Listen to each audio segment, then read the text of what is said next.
Already 9 in the chat. Already 9 people in the live lobby, man. We appreciate y'all tuning in. Let me see, man. Let me see where y'all tuning in from the YouTube. Shout out to the YouTube family, man. It's a special show tonight, man. Naj will be with us soon. You see, I got a fresh cut. Means we got a big guest coming on. You know, the brother don't always get cuts as often as I probably should, but nonetheless, I appreciate y'all tuning on. So in the background, we got a repeat offender on the show, Mr. Derrick Teagle, and a first-time guest. So I wish I knew what a sound effect was. I'd give her a warm welcome, but I'll do the regular on AI way. So we're bringing on her first, Miss Amiya Cromer. I hope I'm saying your last name correctly. Am I? Yes, sir. Okay, there we go. And the man, the myth, the legend, the man you've seen from sea to shining sea, Mr. Derrick Teagle. Yes, sir. What up? What up? What up? What's going on, brother? It's good to see Good. you, man. I'm really, really good. That's good. We already got some love in the chat. This is Sean. I don't want to mess up your name, my friend. We're gonna call you Sean 5822. Appreciate you tuning in, brother. Hello.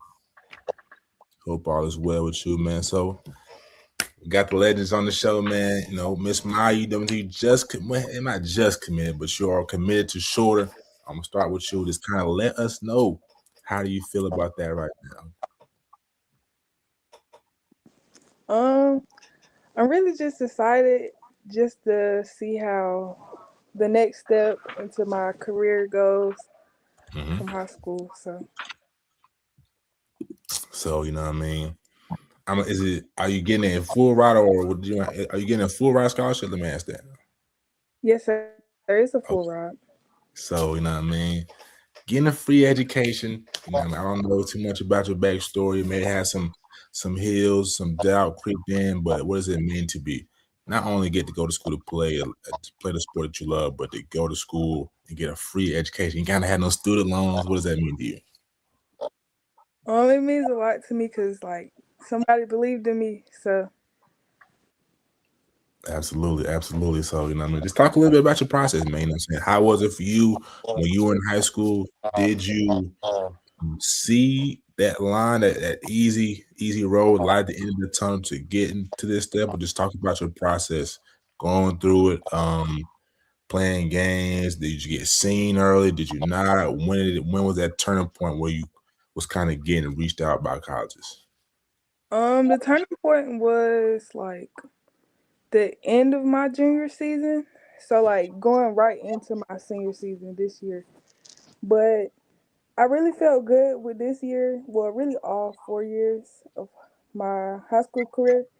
But then I ended my senior season early because I ended up tearing my ACL and both meniscus. So I just had surgery last Tuesday. So Okay. I mean, that, you know, I got to ask about that. So, like, how's everything going with the rehab? it's going good. Just hurting a little bit, but other than that, it's going really good. 100%. Stay locked in. Stay locked in. I know how tough a process that can be, but I believe in you. So I know you've been at the Georgia League Showcase, I believe twice or just once. Um, 3 times actually. 3 times. I would say third repeat offender. 3 strikes you out, literally.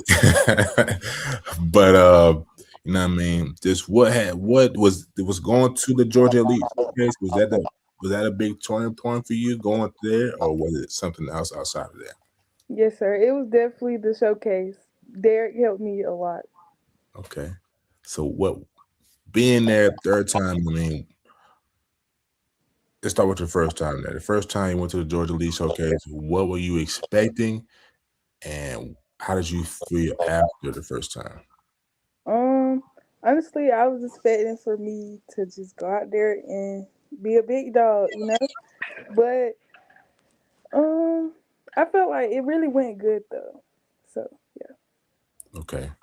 So if you went in there, kind of just wanted to show your talents, did you get any college coaches to come up to you? Like, did you feel like you was generating some momentum, or was it just I came out, I did my best, I feel like I did good? Um, I believe I had some college coaches come up to me, but I really just tried to do my best. And Okay. So let's fast forward to the third time. Uh, was that the time that it kind of all came to a head and kind of made sense. Like, this is why I came to the Georgia League Showcase.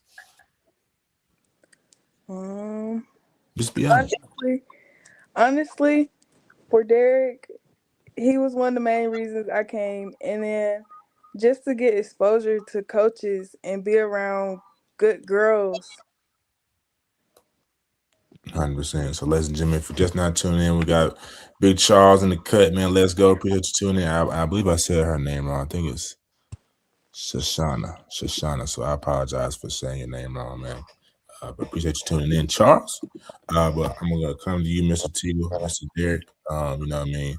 You know my, you know what I'm saying, you know about your relationship with her. And like I said, for the viewers who's watching, this is the man who puts on the JoJo League showcases. You can't just tune in. You can't just get into this event, as you told me multiple times on the show. This is a event where you have to be picked. Why did you pick Miss Maya? Well, honestly, with Amiya, Jamani told me about Amiya, and the first time I watched film on her, I really didn't think that she was like that. Like, I'm being completely honest. When she came to the showcase, like, she really proved that she really that. Her first year, she dominated. I think it was Coach Jennings. He was in Virginia at that moment. He told me like, I want to offer her like right now. And like, man, that's crazy. Like, so in her first showcase, she was about to get her first offer. He ended up going to a different school, but she really impressed. When it came down to the last showcase, like coaches, a lot of coaches were coming for her, like literally for her. So she definitely flipped it around, took advantage of it. It was a great. Um, 3 years with her doing the showcase. Like before this year started, she reached out to me because we know that she would be committed to somewhere. Because Maya had double-digit offers, but she told me that she wanted to speak at this year's showcase. So to me, that showed that the showcase did a lot for her because she wanted to speak to the upcoming juniors and seniors at the showcase. So that part, like, really, like made me really proud because it was bigger than her.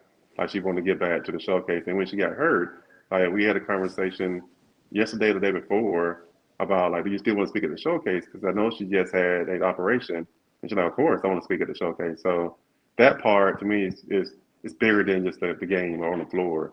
Like the relationship that we have and me and her family have is just different. Like her grandmother is the reason why I would never do a showcase on a Sunday because the grandmother told me one year that like I don't want to decide on doing coming to see my granddaughter or going or decide to go into church, and I felt that. So I knew that day. I think I told Charles and Jamani that we would never do a showcase on a Sunday again. Like we might do Saturday all day long, but we'll never do a showcase on a Sunday. And that's basically off of what Amaya grandmother told me. So it's a real deep relationship that started at the showcase. But originally, I didn't think Amaya was that. I thought she was playing against kids that couldn't play. But when I saw her in person, she was really that for real. So knowing her, man, knowing that she's going through adversity right now with her knees, you know what I mean? Just how do you think she'll respond? She's a fighter. Like we talked throughout the year. So one thing about our showcase that I share with people, like it's not a one day event for us. Like we have real relationships with the students and the parents. So me and Amaya talked throughout the year, but like I try to go to all of her games. So I went to her game when he played against Trinity. I was planning on coming to a game versus Troup County, but that's when the injury happened. But like our relationship is something that we try to build before the showcase and after the showcase. Like we don't. It's just not a one day event for us. Like it's really like becoming part of a family. So Amaya's she's a fighter. So she's gonna get on the floor at shorter and kill it when she get on the floor. I have no doubt about that. I'm saying, come back to you, Miss Amaya, just to drive the point home, and just how have you been? I might have already asked you this twice, so forgive me. But just how you been kind of handling this process? You know, like kind of just laying low, chilling, or you kind of staying in the mix a little bit. Um, it's kind of like I've been staying in the mix, but kind of been just chilling, so I don't hurt anything anymore. So yeah. Okay, all right. So, Mr. Derrick, I'm gonna come back to you. Um, this the Georgia League Showcase is now it's expanded to Alabama, right? So just, you know what I mean, let the people know, you know what I'm saying, a little bit of backstory about the expansion and why you decided to expand and how it kind of caught fire in Alabama. Reading the room. I had a talk last night with a young man, Raheem, that you connected me with, that in the Huntsville area. Like the goal is keep on expanding. The talent is everywhere, especially in our state, but also we understand there's talent in surrounding states. So just reading the room, like I had conversations with maybe bringing the showcase to Lafayette, Alabama. We had a show, had conversation about bringing the showcase to Commerce, Georgia. But just reading the room, like I'm not against having a showcase anywhere because there's so much talent everywhere, and these young ladies deserve it. So if you got a building that would fit us, and you see the vision of the showcase, like I'm open to having those conversations. But correct me if I'm wrong. I don't think you haven't had a player from Alabama or Lafayette or Commerce for that matter to come to the showcase. So how do they kind of find out about it? It's Or word of mouth, word of mouth? just word of mouth, and I think like anything else that spreads like water, man, like word of mouth. So after the showcase in August, a guy from Huntsville, Alabama, reached out to me during after one of the Zoom calls. The coach from Commerce reached out to me. So just word of mouth, what it is, that spread. Okay. So I'm gonna come back to you, Mr. My I keep like Mr. Teagle said, Mr. Derrick said, you are planning on speaking at this event. What inspired you to do this? For one, I just wanted to give back to Derek, and then two, I just honestly, I just want to inspire the younger people to like, I don't know, just strive to be who they want to be when they grow up in life. Like, it's bigger than basketball, but basketball can take you far. Like, really.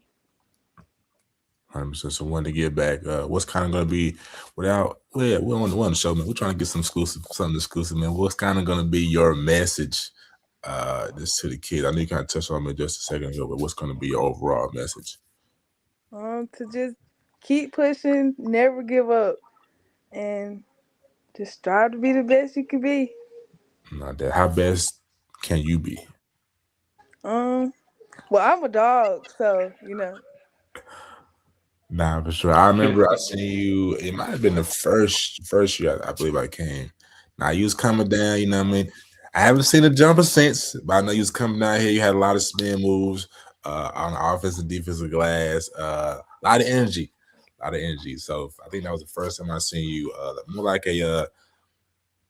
I wish I could use a female version. I don't want to say.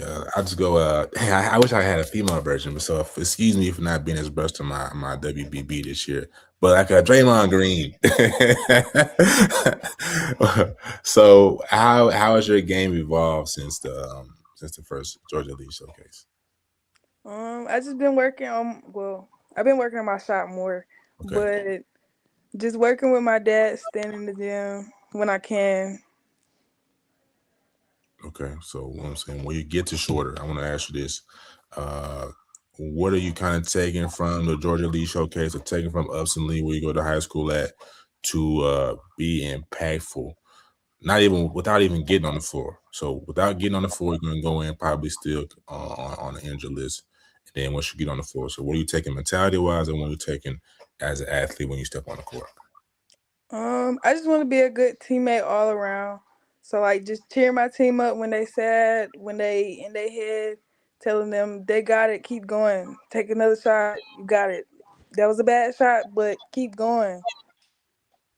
Motivation, team leader. That's big. That's what's gonna win. That's what's gonna win you games in the closest times, as you already know. But being at Upson Lee, you know what I mean? It's not heavily sought after area because I'm assuming the location. Just what's your thoughts on, you know what I mean, kind of being that person to bring attention to Upson Lee, like, hey, I need to come check out Upson Lee because we can move down here too. Um, Really just talking to some of my coaches. Well, some of the college coaches that want me, and just like trying to help my teammates out to get offers or looks, just all around. I'm saying, like, what's the girls like down there? You know what I mean, I know y'all can hoop, so just like, what's uh, just like how are your friends are like that? Can everybody hoop? You know what I'm saying? Just from judging your peers.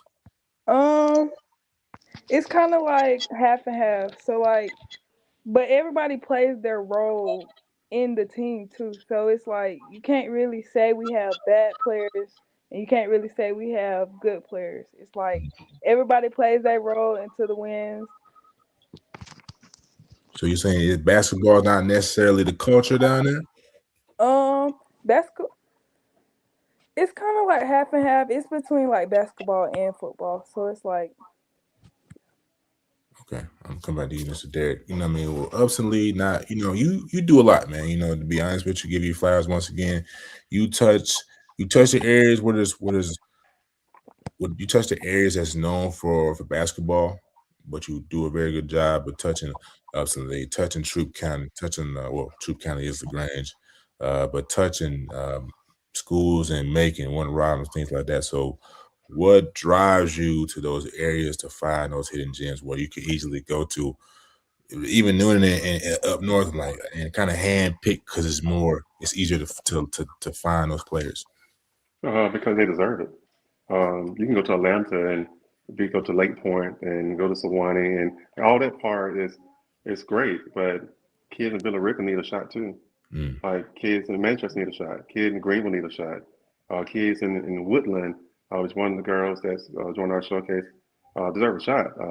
Kid from McIntosh High School deserve a shot. You know, like so we easily go to those powerhouse McKeecher and find kids and stuff like that. Like it's that part is easy. Grayson, easy to find kids there. But man, these kids deserve a shot, but also these kids can play. Like you see the runs that a Sandy Creek is making, or the runs that a Hurd County is making. Like those kids can play. So why not put them on the stage as well? And to me, like there's so many hidden gems there, and so many hidden places that we can pinpoint. Like the talent is the talent. Like I always say this, like when you're in the state of Georgia, any sport, baseball, football, flag football, whatever it is, man, there's so much talent. It's crazy. So our state has that. So why not go to those locations? Well said. Do you feel like what you're doing can, I want to say, revamp or just breathe, or yeah, just spark basketball culture in heavily dense football areas? Well, my thing is that the South always going to be football number one, but basketball going to be a close number two. But South, like we're in the South. I mean, we're in the SEC country, like all that stuff. It's going to be football number one, like for sure. But I just think the more exposure these kids get, the better. And like I said, the talent is there. So it's to me, it's an easy setup. You connect with college coaches. I've been blessed to be at 1,687 college coaches, my cell phone number and my cell phone. So that part is good. The talent in our state and the surrounding state is good. Why not bring them to one location? So to me, it's an easy fix. It's about just doing it. I'll always say this. I don't think it's no knock against no other showcase, but you're not going to get what you get at our showcase. The numbers show that. But also, it's what happened before the showcase. Like we literally send every college coach our prospect list of all our kids from the eighth grade to the 12th grade. Like every kid got their own little thing on their college coaches get. And what happens with that, we start making sure their films look right. Like there's a kid from McIntosh right now that 2 days ago had one offer. I think in a week she had 10 offers. Why? Because she's part of the showcase. Why? Because she deserved that. Why? Because we can help her edit her film to make it look better. Like who else want to do that? We want to do that because it's a real ministry for us. So where it's her or where it's somebody that joined us from Mount Bethel yesterday, like we want to help all those kids out. It's not a Noonan thing. When I was on the podcast earlier, it's Big Noonan, right? Like right here, it's for everybody. Like this is really for everybody, and we feel like that we got the platform to get the kids out there, and we're gonna continue to push that for sure. For sure. Now, like I said, I've been on I don't know if I said it, but I have been on a call. College coach was in there, so he's not talking out the side of his neck. Everything he's saying is true. Like I said, very solid individual, Mr. Teagle here. You know what I mean? I got you back. Inside joke. But for people, 'cause I went to West Georgia yesterday. I had the opportunity to talk to a lot of different college grads or future college grads is getting ready to graduate in May, and they're trying to figure out. I mean, how do I work this media space? I'm getting ready to graduate with my degree, but I don't have a lot of experience out of what I've done or what I aspire to do, or just on campus, work I've done on campus. So how does one, you know what I mean, go from having aspirations and dreams to doing what you do, serving the community, getting people looked at media wise or whatever the case may be, so hosting an event? How does one go from ground zero to at least ground two, level two? You know what I mean? You gotta get their hands, you know what I mean, get their hands dirty. Copy and paste successful ideas, follow successful people. I shared this with someone earlier today that like things that I do has all been copy and paste. I just add my flavor to it, but it's been all been copy and paste. It's somebody else's idea, but somebody else's idea. We put it together and we add some flavor to it. Like our showcase, we feel like is growing every year because we're increasing like what we do. Like even this year, we adding you and Naj doing commentary during the game. Like they just add some spice to it. We bring in highlights in, which is a company that help kids and parents put highlights together because it's a need. We're bringing another lady in to help talk about the mental health side of sports. We're adding that to our showcase. Why? Because our kids deserve it. So our thing is that we want to add something every year to make our showcase bigger and bigger and bigger. Because I want parents and students to understand it's a great return of investment. Like you a leader, like man, I probably should have paid more to be in the showcase, but that's fine. That's fine because that's what we want. Like we're not the showcase. I'm gonna charge you $20 to get in the door. Like that's not what we're doing. Like we're trying to make sure it's a great return of investment for your family. Like for we have somebody like Amiya Cromer with double digits. I don't know how many offers Maya got. Like I really don't know. I think Maya might have had over 15 offers, maybe 20. I have no idea, but she deserved all of them offers because of what she did in the classroom with Amiya Cromer. She's a 4.1 student, so it's known she's a great basketball player and put 20 and 15 in her sleep. Amaya's a 4.1 student as well. Amaya dominated for 4 years in high school, but also she dominated in the classroom. That's why she had those opportunities. 100%. All that in the board, and also 1,000 point score. You know what I'm saying, yeah. We got stat the accolades. So I'm saying, shout out to you, Maya. I want to come to you once again. Mr. Derrick just talked about mental health and how big that is. So for you, what is kind of your process? You know what I mean, to keep everything solid and tight upstairs. Honestly, just the end goal to come back stronger and better than I was at first. But then I also have my family with me, surrounding me, just helping me not be so down about being hurt and ending my season so early. 100%. So said you were down, which is very understandable. It's natural. I think oftentimes when we are down as human beings, we should kind of lean into it a little more than we do instead of try to just push it aside. You know what I mean? Because it is natural. You know what I mean? Something traumatic, if you will, kind of did just happen. So if you can reflect back to when that time was when you were, you know what I'm saying, a little down, um, how did you kind of, you know what I mean? How long did you let yourself linger in that period? Um, it was a pretty long time, maybe from like when I got hurt to my surgery day, cause it's Mhm. just like I don't know how everything's gonna go. What if surgery goes bad? So it was just a lot on my mind. It was just like I want to get back on the court because I miss playing with my teammates. So it's just a lot altogether. 100%. So how you handling it now? I know it's a couple days removed from the surgery. Um, I'm doing good. I still have my moments, but other than that, just trying to keep myself focused on the end goal. So to stay focused on the end goal, do you journal? You know, I journal, I meditate. I'm big on visualization. So if I was in your shoes, I would sit down and I would think about how I would how I'm going to perform when I'm back on the court. Like never guarded, big manifestation person. Always, I know I'm going around the question. I'll come back to it, but I want to see if I can drop some gems. You know what I mean? Living from the end, which means I could have said visualizing from the end. So if you visualize from the end and reverse engineer, but always put yourself where you want to be, then you get there. So I hope that helps. You know what I mean? If you take that, but just what do you do? Are you a meditator? Do you journal? Kind of what do you do for your process? I'm more of a listen to music type of person. Okay. What type of music? Is it fast paced, slow paced? I like it all, but mostly Rod Wave. Everybody say he depressing, but it's just like I understand what he be saying, so it's like it don't really be depressing at the moment. Not 100%. It's cold. That's not cold no more, but it ain't November, but it's November. So I feel what you're saying. It's always November. But what's your go to song from Rod? Go to song. Give me 3. 25. 25. Yep, that one. Dang. Oh, it's a lot. It is a lot. Let me see if I can. Angel with Attitude. I know that one. Okay. Um,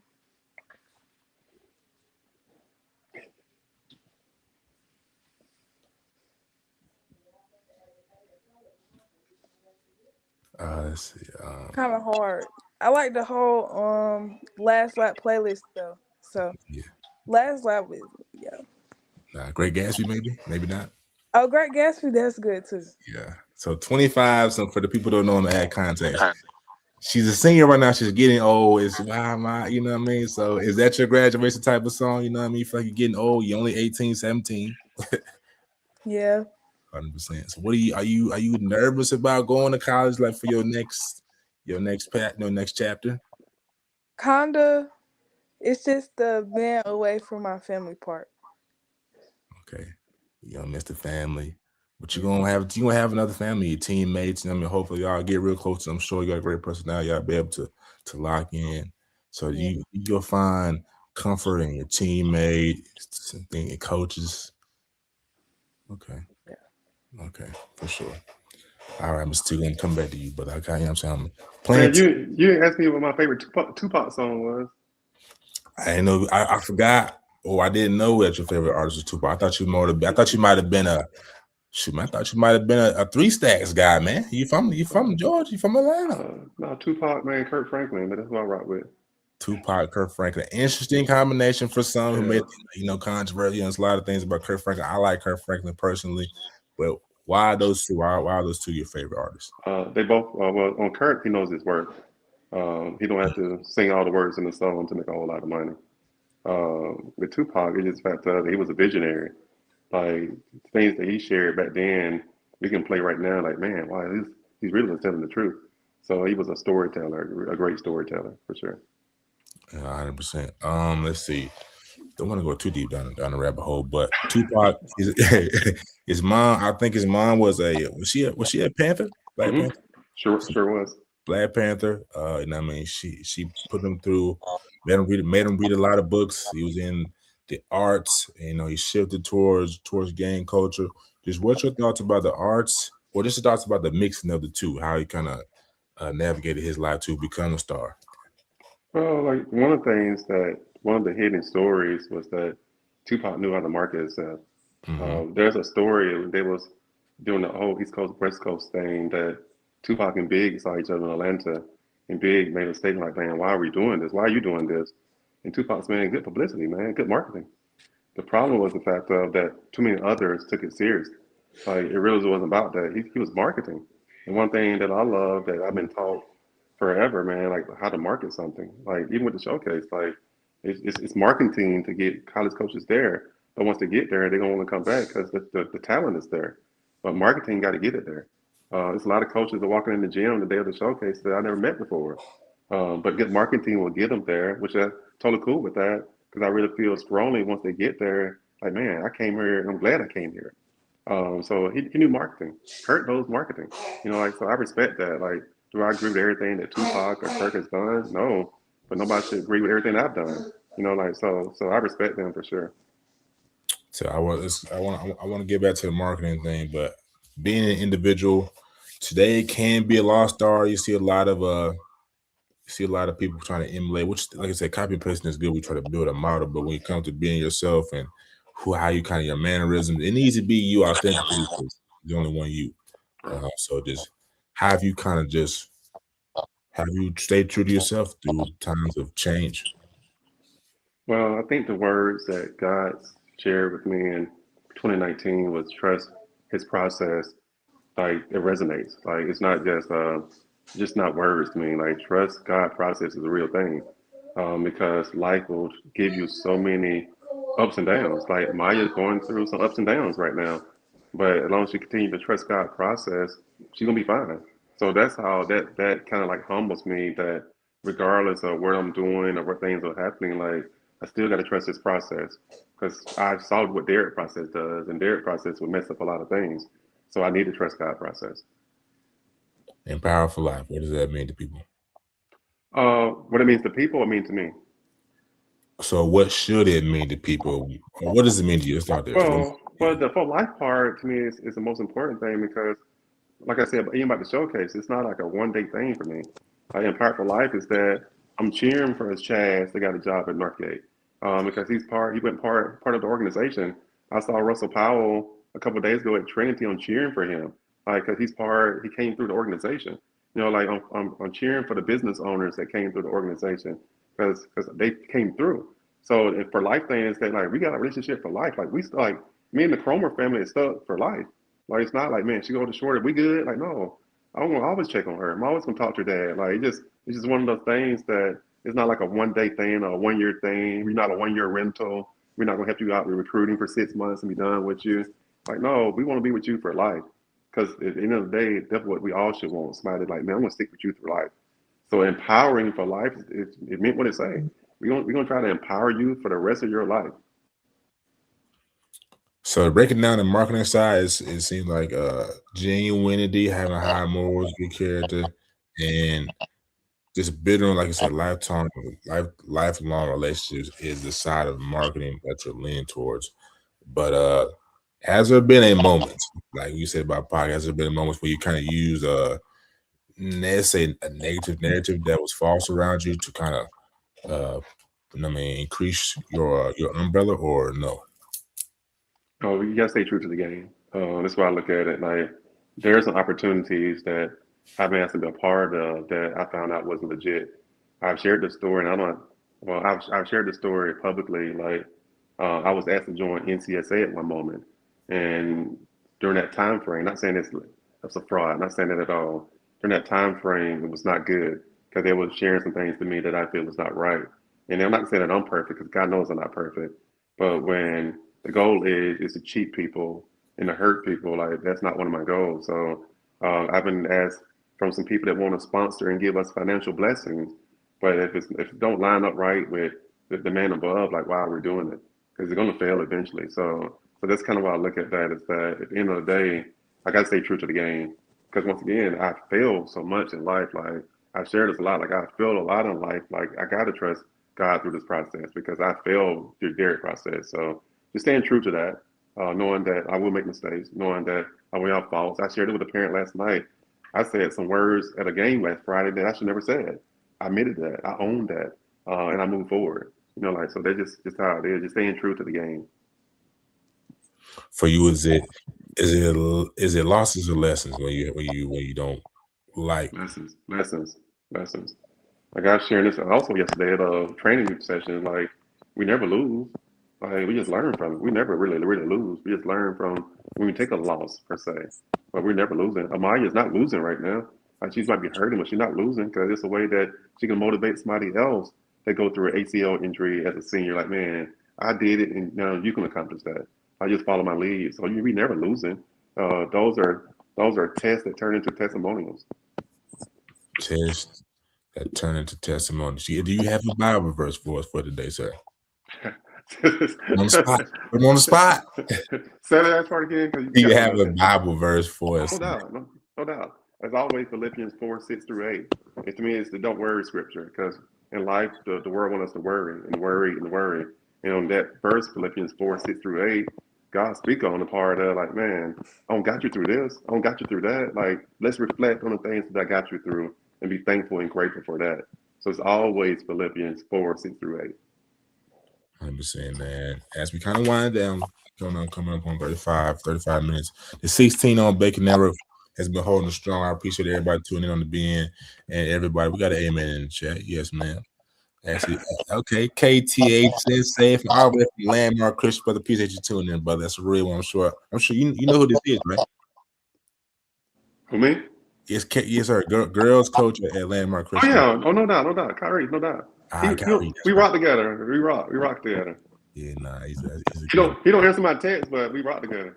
We're expecting a response, Kyrie. We're waiting on that one. Nonetheless, if you know, brother, we appreciate you tuning in to the Just Listen News podcast. We are live every Thursday at 8 o'clock. Shameless plug. But So like I said, wrap kind of coming to a close here. I asked you before, you know what I mean?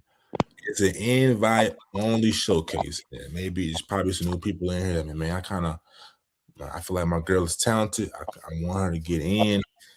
He, Mr. Teagle, Maya, Miss Maya, they don't know who my daughter is, but I feel like she can play. I mean, how can I get involved in the next one? Because I'm sure this one's already sold out. No, this one's not. We're still looking for 12 more that fits. Um, I'm in my Twitter inbox. I got 14 that I need to look at. We're looking for 12 more that fit. And what that looked like, number one is character. Like, well, my season's done. How do I know about character? I'm gonna ask around.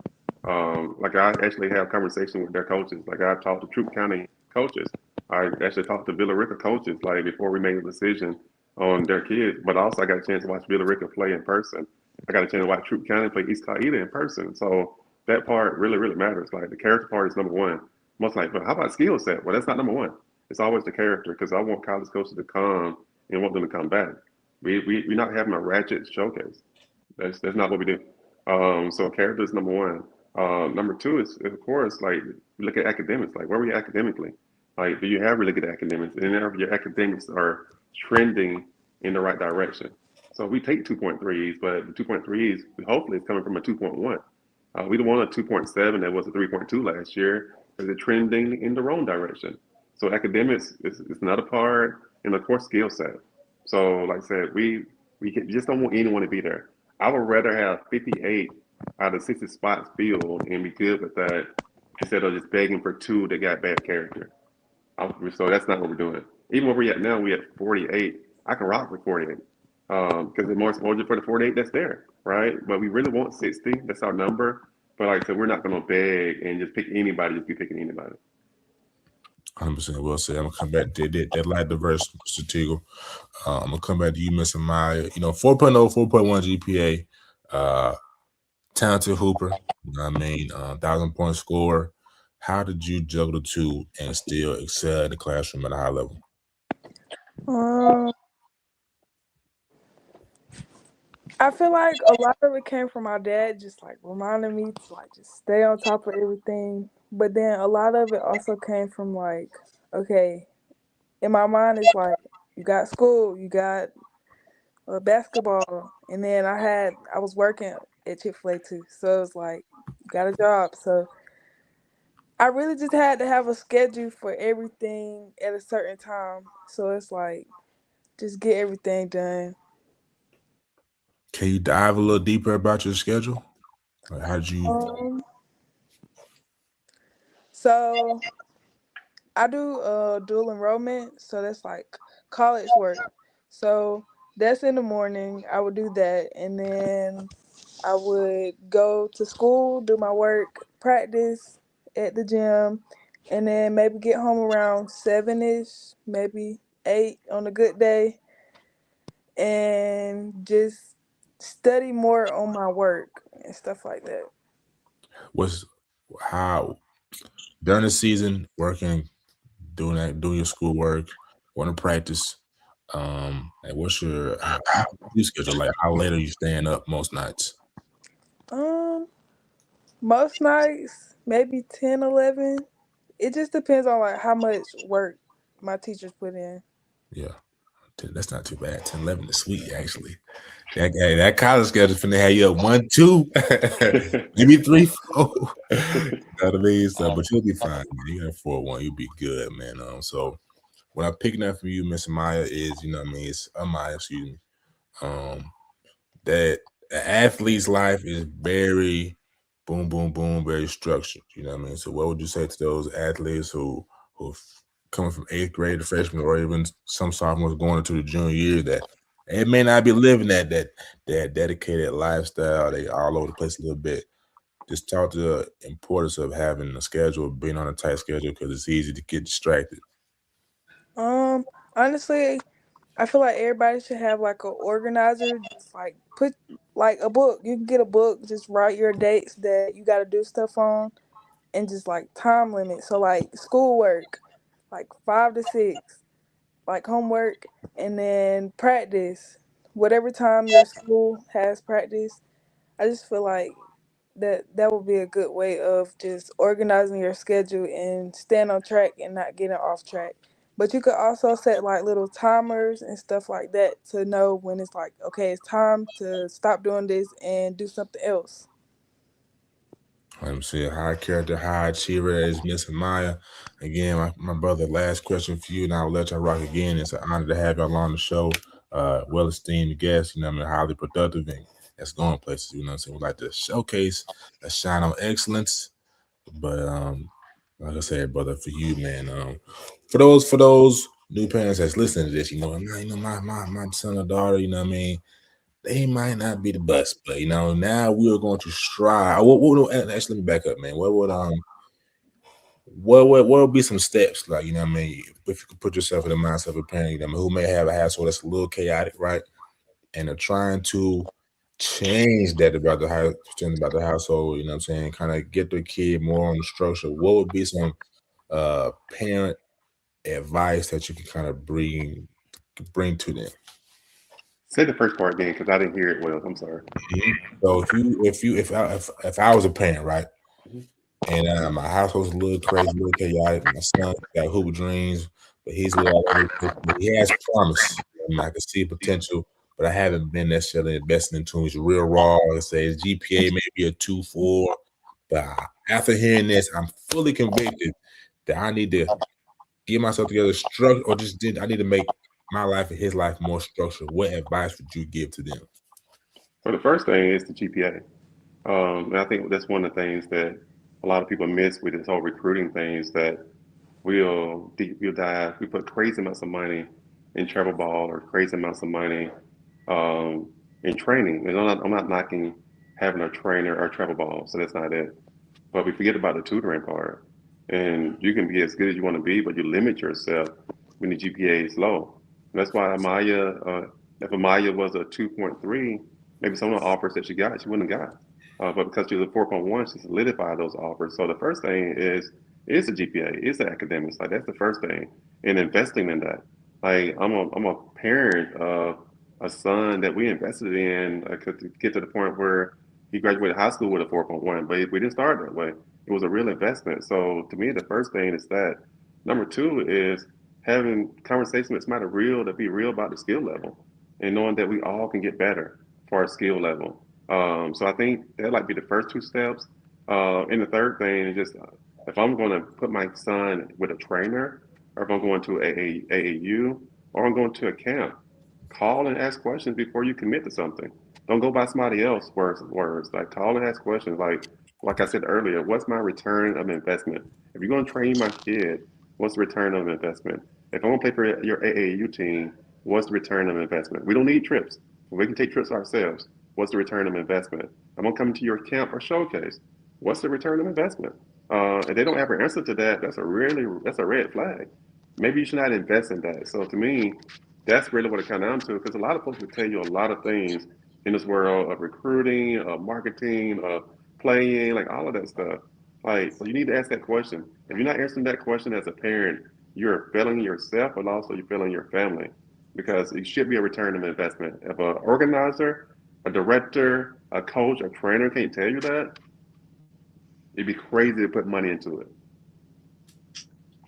A lot of gems have been shared here tonight, man. Mario Cromer, I'm assuming this is Pops right here. We appreciate you tuning in, brother. We appreciate you getting active in the comments. Best showcase around, and have people that care about the kids, not the money. That's what it's all about, man. We do want to, you know what I'm saying? We all want to do well. We tired of living through. Don't no, no, no, don't get me wrong, but it's about impacting the kids. And it's about giving kids and parents hope that may not see hope in their situation. So that's what it's all about. But ladies and gentlemen, man, this is Mr. Derrick Teagle. This is Mr. My Man, Amaya, man. If you want to get tapped in and get empowered for life, get poured into physically, mentally, and spiritually, hit that link below, tap in, and get empowered for life. So thank you, sir, for coming on, man. If y'all have anything to say, man, I can give y'all the screen. The floor can be yours. All right. Maya, you want to share anything? Don't be shy. All That's all right. right. So That's all right. I will share this, man, that I want to say thank you to everyone that helps out with the showcase. So even though I'm on the screen right now, it's a group, man. Charles and Jemani is a big part of it. Like our staff, our volunteers, like there's a lot of people to make it work. So that's the first thing I want to share is like man, I want to say thank you to everyone that assists with the showcase. Like it's bigger than Derrick and it's bigger than all of the other stuff. So I just want to share that. But also I'm looking forward to Naj and Arvon and what is a sleeper being a part of our showcase because you guys are making it on a different level. Hopefully we can get Prep Sports Nation and Beat Around and places stuff like that, LG, LC Scouting, to be a part of the showcase. It's just more exposure for our kids and they deserve it. 100%, man. Like I said, I appreciate y'all coming on, man. I will see y'all soon. I'll see y'all soon. Hit that link below, ladies and gentlemen, if you want to get empowered for life. And so peace and blessings and have a good rest of y'all night. And I'll be talking to Thank y'all you. soon. Thank you. All right, ladies and gentlemen, that was it, man. Like I said, hit the link below, man. We about to get tapped in with more of the show.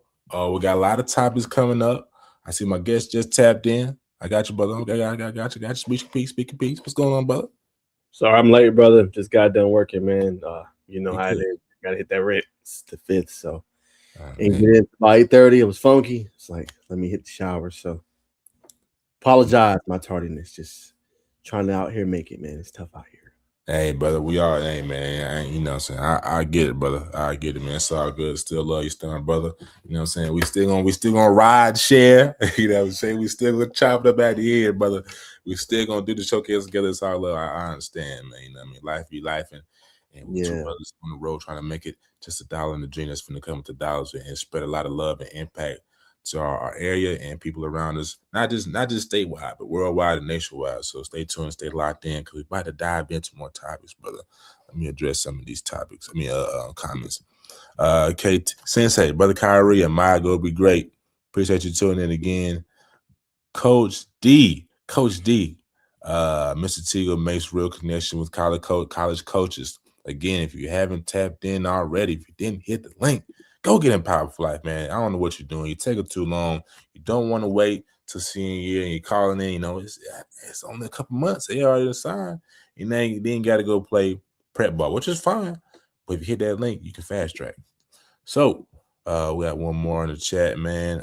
Reeves House of Hoopers.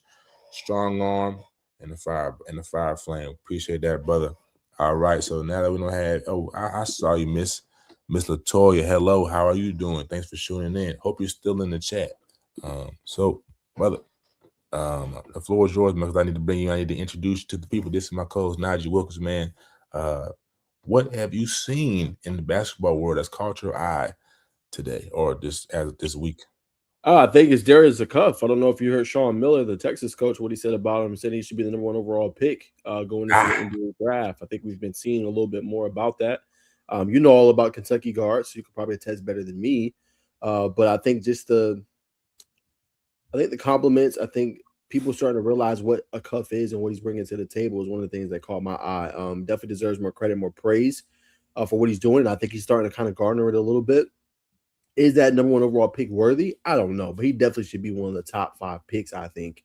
And I think he's doing a lot for himself in terms of his cachet and what he's bringing to the table and his consistency for Coach Calipari. I know he had some ugly losses to Florida and things like that, but they continue to play some high-level brand basketball, and Cuff has been the masterpiece, the centerpiece of all that. So I thought that was very interesting this week. Yeah, that's interesting. Number one, I don't know. You know what I mean?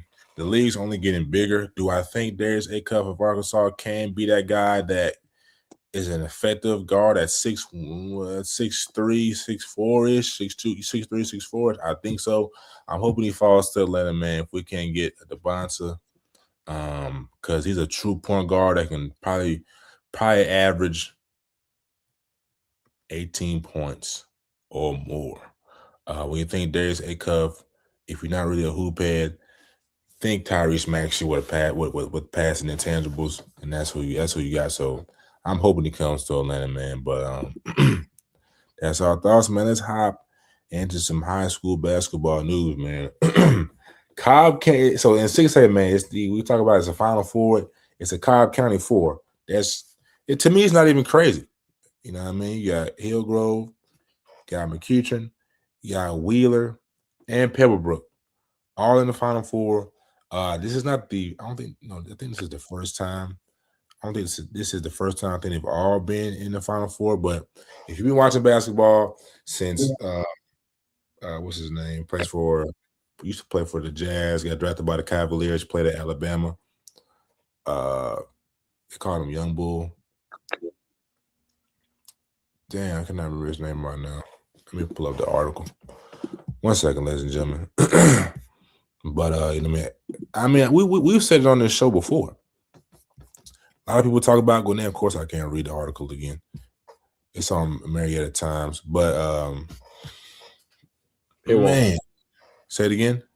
Paywall. Yeah, paywall. That clip. Yeah, let you read it one time. No, the clippy, man. But anyway, so he lost to Jalen Brown and the Wheeler Wildcats. 0.2 seconds. JB hit the free throws, iced him. And I don't think Coach Washington and the Pebblebrook Falcons have been back to the state championship game since. But nonetheless, they're going to have an opportunity. But to me, the most intriguing one is Hillgrove's win. Hillgrove's win over Grayson. You know, we've had Coach G and Coach Greg on the podcast. To me, it wasn't Asa Montgomery. You know what I'm saying? It wasn't Bryson. It was I just had his name, man. Mr. Landon Grundy. Landon Grundy got the job done for them.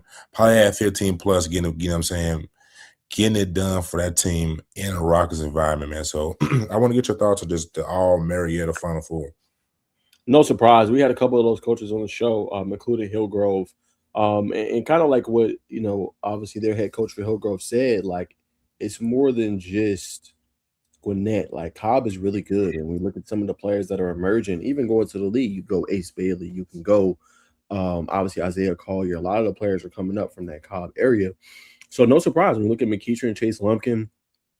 You look at obviously all the pieces that they have there. They've been a perennial powerhouse for years. You know, obviously you look at Hillgrove, led by Asa Montgomery, Bryson Chada as well. But Landon Grundy's averaging 12 points per game this year. So, you know, he's been doing his thing. And Coach was telling us about him all year long, like especially when we talked to him early on. So not surprised to see them. We know Wheeler has one of the top, you know what I'm saying, starter lineups in the country. So, you know, no surprise to see that either. But to see it like this, I'm not surprised. College basketball is really good. And all those teams, like, they've won at a high level at some point, right? Pebblebrook's maybe been on the backer end here more recently, with everything that's going on, and not like have it obviously in the heyday when they had Colin Sexton and stuff like that. Wheeler's kind of that team that is, you know, it's been, you know, winning consistently. They were 8 of the last 10 or something like that, some crazy stat like that. McEachern's also in that same kind of conversation, but those other teams have been winning for a while as well. And obviously Pebblebrook's trying to get back to it. So I think it's cool to see big win against Grayson. Grayson was led by obviously Bryson or led by Curry. So for them to be able to do that, MJ Curry. So for them to be able to do that, I think it was massive. And I think for sure there's a lot going forward for Cobb. And a lot of these players are young. They still got more years left. Nah, facts. So the next one, the next biggest game is McEachern versus Colin Sexton. Thank you, brother. It was on the tip of my tongue. Colin Sexton. Appreciate that. McEachern versus Wheeler. Only lost by 9 points to them during the regular season. To me, the way Chase Lumpkin is shooting the ball off the dribble, and he's got help. Do you think we can see an upset this Saturday at 7 at Georgia State? Nah, I don't see it. I think Wheeler has too much, bro. Chase is a dog. Obviously can play at a high level. They got some good pieces around him. You know what I'm saying, in good depth, but that's hard to do that for 5 or 4 quarters, excuse me.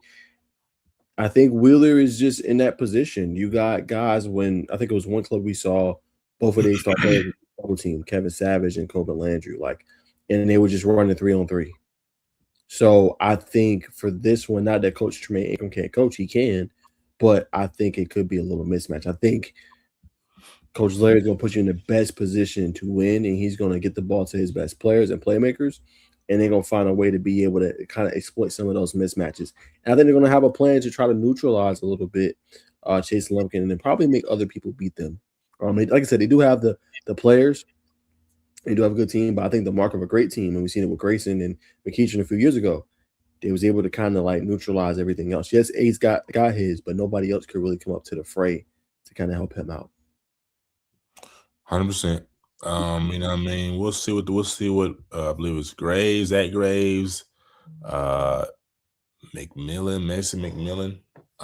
So they got some guys, but they don't have Chase. If Chase doesn't score at least 30, it's a wash. It's a wash. You know, Kevin Savage. I mean, it's gonna be a Coben Land. It's probably gonna be a Coben Landrew, Chase Lumpkin type of battle. But Kevin Savage and Co and company, because Wheeler is deep. But you know, I mean, 9-point loss ain't bad. 9-point loss ain't bad. It's all about who's the hottest right now. I think Willer's undefeated, if I'm not mistaken. Let me pull them up real quick just to see if they're still undefeated. Actually, they have 6 losses on the season.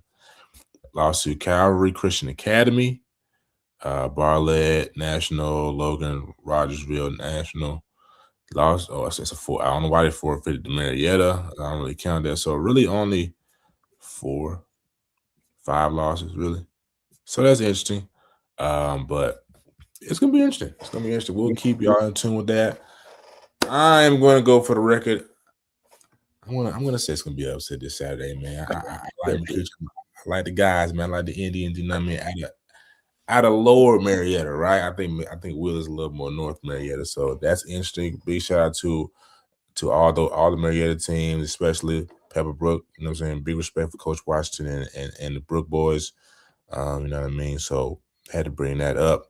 5A update, man. Unfortunately, Decatur falls to Alexander. Some people may have thought that was going to come to fruition anyway. But however, Tobias Brinkley was injured in the first quarter, and they lost 76-62.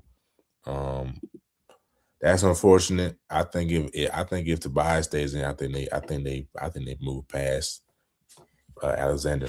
I mean, Pops Dunston only had 19 points. So definitely want to put that out there for the viewers. Some probably didn't know. Do you have anything to add to that, brother? Yeah, man. Shout out to obviously Alexander getting a big win, putting themselves in position. Unfortunate for Decatur. Felt like this was their year with their head coach Roy Welsh.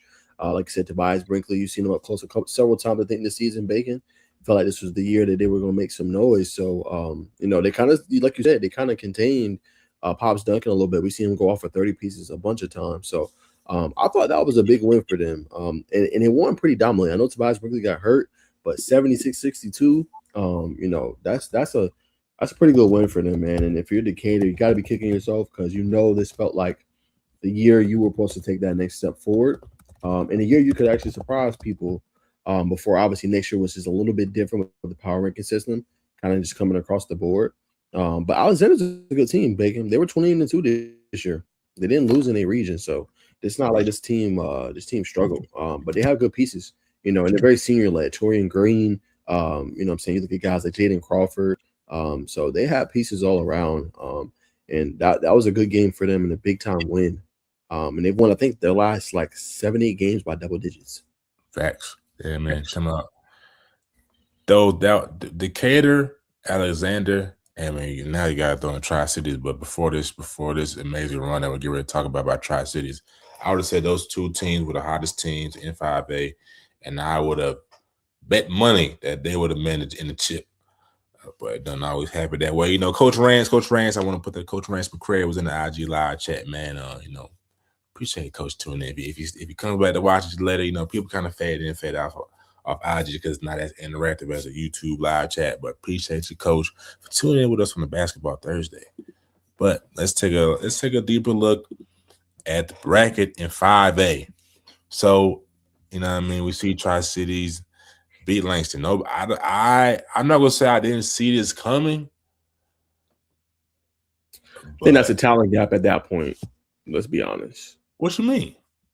Langston's a good basketball team, but I mean, you look at the star power Tri-Cities has, Bacon.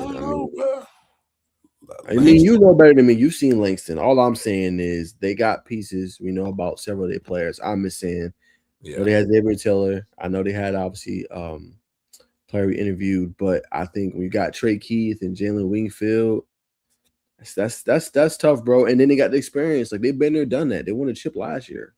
Yeah. That's facts. Now, Bradwell Institute ain't no slouch too. They've been winning a lot. They've been winning a lot of ball games with people who know South Georgia basketball. Bradwell Institute is a program. But yeah, I mean, now I'm surprised, but I would have picked. If you'd have asked me who would have won this game, I probably would have picked Langston Hughes. You know, you got Xavier Tiller. I know they got Jalen Wingfield, but I mean, from what I saw the last time I seen Langston, they got a lot of size down there. You know, they got a lot of grit down there too. They got a lot of shot makers. Though I will say, I'm sure they don't have the box score for this game. I can bet money. But I would think Trey Keith probably had a field day. I think Trey Keith against I call him A something. What's his name? Anyway, the region player of the year for Region 2 and 5A. I think Trey Keith probably neutralized him and may have frustrated him. 63 points. I think this is the game we probably should have fed KJ Agnew. He should have been a premier scorer for Langston. But nonetheless, I'm surprised, brother. But big win for let's for the people, man. People don't really understand. These boys 17 and 13. They are 10 and 4 in their region, which is something you need to keep an eye on. Schedule. They played. That's right. They played that. How much? East St. Louis. Okay. Clinton. Yeah. You got Arts, you know what I'm saying? They played the national schedule. And then they played some of the best teams here in the state. Yeah. Yeah, they played Wheeler. Mm-hmm. Hillgrove. Hey man, they got that Marietta Heat early. And this is why I respect Coach Forbes, man. Go ahead. No, I agree. No, I was gonna say the whole Cobb. Whole Cobb. Beginning of the season. And you play Decatur. But you play Decatur down here and you get drugged. But no. They beat Decatur on the back end. Wow, that's impressive. They play Elka too with AJ Williams.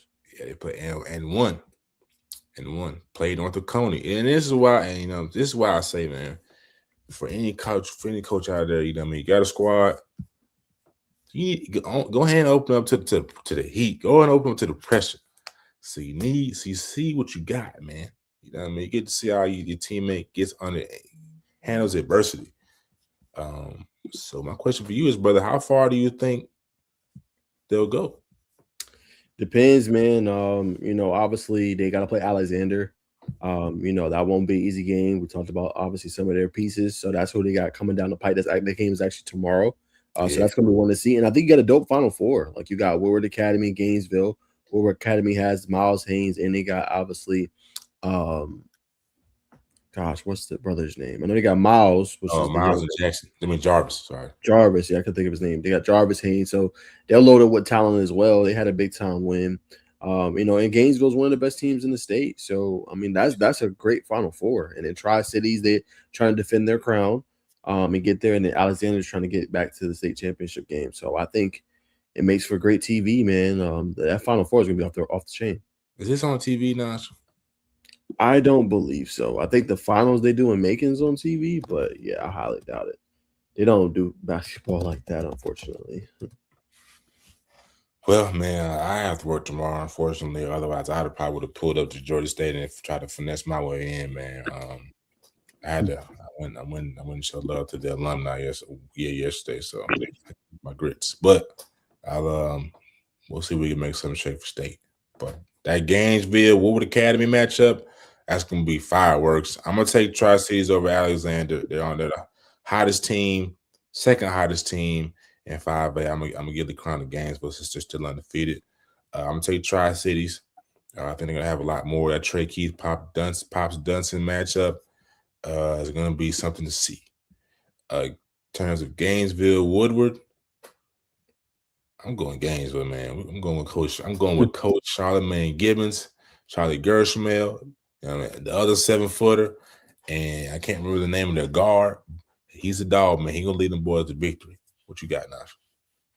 Yeah, I'm gonna go. Let me see. I'm gonna go Tri-Cities, slight edge over Alexander, and I think they're gonna play Gainesville for the state title. I like Woodward Academy, but I think Gainesville gonna get the edge. They're playing at a high level right now, not playing no games. Yeah, I think yeah, I'm gonna go like that. All right. Symmetry here on the Just As News podcast. Let's see. Let's look at 4A, man. Our guys in Griffin did not make it to the Final Four. They lost to, who did they lose to? They lost to Jonesboro. Or did they? Let me pull up the roster. Not the roster, but the bracket. Let's see where they at. Griffin. Where is Griffin? Cambridge. I don't think Griffin is 5A. Griffin's 4A with Jonesboro. Griffin's 4A with Jonesboro. Yeah, I don't have that. I'm not sharing that one. No, you're on 5. No, it's not. Oh, okay. They lost to Southwest Cab. Oh, they lost by 10. Yeah. Nah, Southwest Cab. They got a good guard. They got number 3, Glanton. He's gonna be like what's his name at Woodstock, who had a big surge. He's gonna be the next one. Jamar Bryce. He plays just like Jamar Bryce, man. But I'm surprised to see Pace Academy. I did not expect Pace Academy to make it to the Final Four. I will say that. But I mean, Hudson Clay, Breland Craft. You know what I mean? They might have the best coach, you know what I mean, in this. So, you know, it's like I'm surprised, but you know what I mean. It's all about who makes the right tweaks at the right time, who's knocking down the most jump shots or playing the best defense at the right time. So you got Pace Academy versus Cambridge, not too well versed on Cambridge basketball, but Jonesboro versus St. Pius. That's probably the matchup right there, man. Mr. Goss, Ben Boyd, you know, they got some athletes. I was a little concerned how they were going to stay in the mix after John Tavius Wyman, Cortez Redding left to go to Miami. I didn't know if he wanted to go to jail and keep things on the straight and narrow, but Calvin Goss being a leader of that team, of Georgia Star, EYBL circuit, you know what I'm saying, they're making it look easy. Man. So I'm going to take the number 1 team in 4A. I'm going to take St. Pius. That's still my pick to win it all. I'm going to roll with Pace Academy. Pace Academy, St. Pius is a good championship. And, you know what I mean, we got a coach like they do, Coach White. You know what I mean? It could go either way, brother. So who you like in these 2 matchups? I'm going to go upset Jonesboro over St. Pius. Okay. Into the state title game, and I'm going to go Pace. Now, they're going to have to slow down Carter Higdon, who's averaging 23.7 per game for Cambridge. So going to have to have a plan for them. And then their senior guard, Christian Frazier's been playing well. So real good team at senior laden, but Pace Academy probably should be able to come out on top. More battle tested. Cambridge 18-12. You know, Pace Academy be playing national schedules and stuff. So I'll go with them. All right, there you have it. That's our take on 4A, man. That's St. Pius North County matchup, 72-64. Just kind of give y'all what's been going on. Mays 2-point loss with North County, man. That shows y'all how power, our offense, how well put together that Mays roster was, how talented they were. Tucker, that was a good team. Get Cambridge beat, so I mean, and they beat Eagles Landing. That's a good win for them. But yeah, kudos, hats off to Pace Academy for it. I mean, unseeded Southwest Cab. Next on the list, we'll tap in for Coach Wallace, man. I hope, you know what I'm saying, he was probably in the chat. You know what I mean? We'll talk about the Walker School. They sent the guys at North Carb Christian home at home, man. 64-44. Tough loss for them. Pull it up real quick. 64-44. Dominant second half for the Walker School. Lorenzo McCorvey impacted the game in every facet. Katie Hernandez has had a great second half as well. Wolverines advanced to the Final Four this weekend. Per Rise Hoops. You know what I mean? That's tough. That's tough. You hate to go out like that. You know what I mean? I've seen a team go out probably earlier than they expected at home, but we taught the coach break, man. You know what I'm saying? The Walker School, you know what I mean? That's top flight program. So what's your thoughts on this, man? Yeah, tough loss for North Cobb Christian. Only 44 points. I think it's been a while since they scored that few. Obviously a points for them, but yeah, just McCarvey, his impact on the game, on both ends of the floor, obviously making a difference. And just I think they couldn't get their offense going. I think defensively they only get with 64 points, so that's a lot of points. I think it just comes down to they couldn't score enough as they've been doing, right, with some of their pieces that North Cobb Christian's been doing all year. We learned from it. It is a senior-laden group, Bacon, so that part does suck. But it's a good program. You look at Coach Wallace, everything that he's been meant to them, everything they've been able to do. And that one, again, Grant Robich, 16 points for him, 4 rebounds, 3 assists. Dave Butler had 14 and 7. But just didn't get enough. Only 2 players in double figures in that game compared to what they usually get. They get about 4 or 5. And Isaiah Chandler is one of their better players. He had 8 points and 6 boards in that one. But I just think couldn't get the offense going. It's probably like they wanted to. But excuse me, really good game, and the game was packed out, man. So people was in the building to watch that, North Cobb and Walker. So shout out to them, man. I mean, it's an L, but at the same time, you made it to the Elite Eight. You know what I'm saying, and did what you were supposed to do. Facts. Big win for TWS to Walker School. When I look at the stat sheet, I see a lot of it's a full stat sheet. 6 assists, 7 defensive rebounds. What is 7 DEFLs? Not sure because we got 5 rebounds. But anyway, McCorvey, 9 points.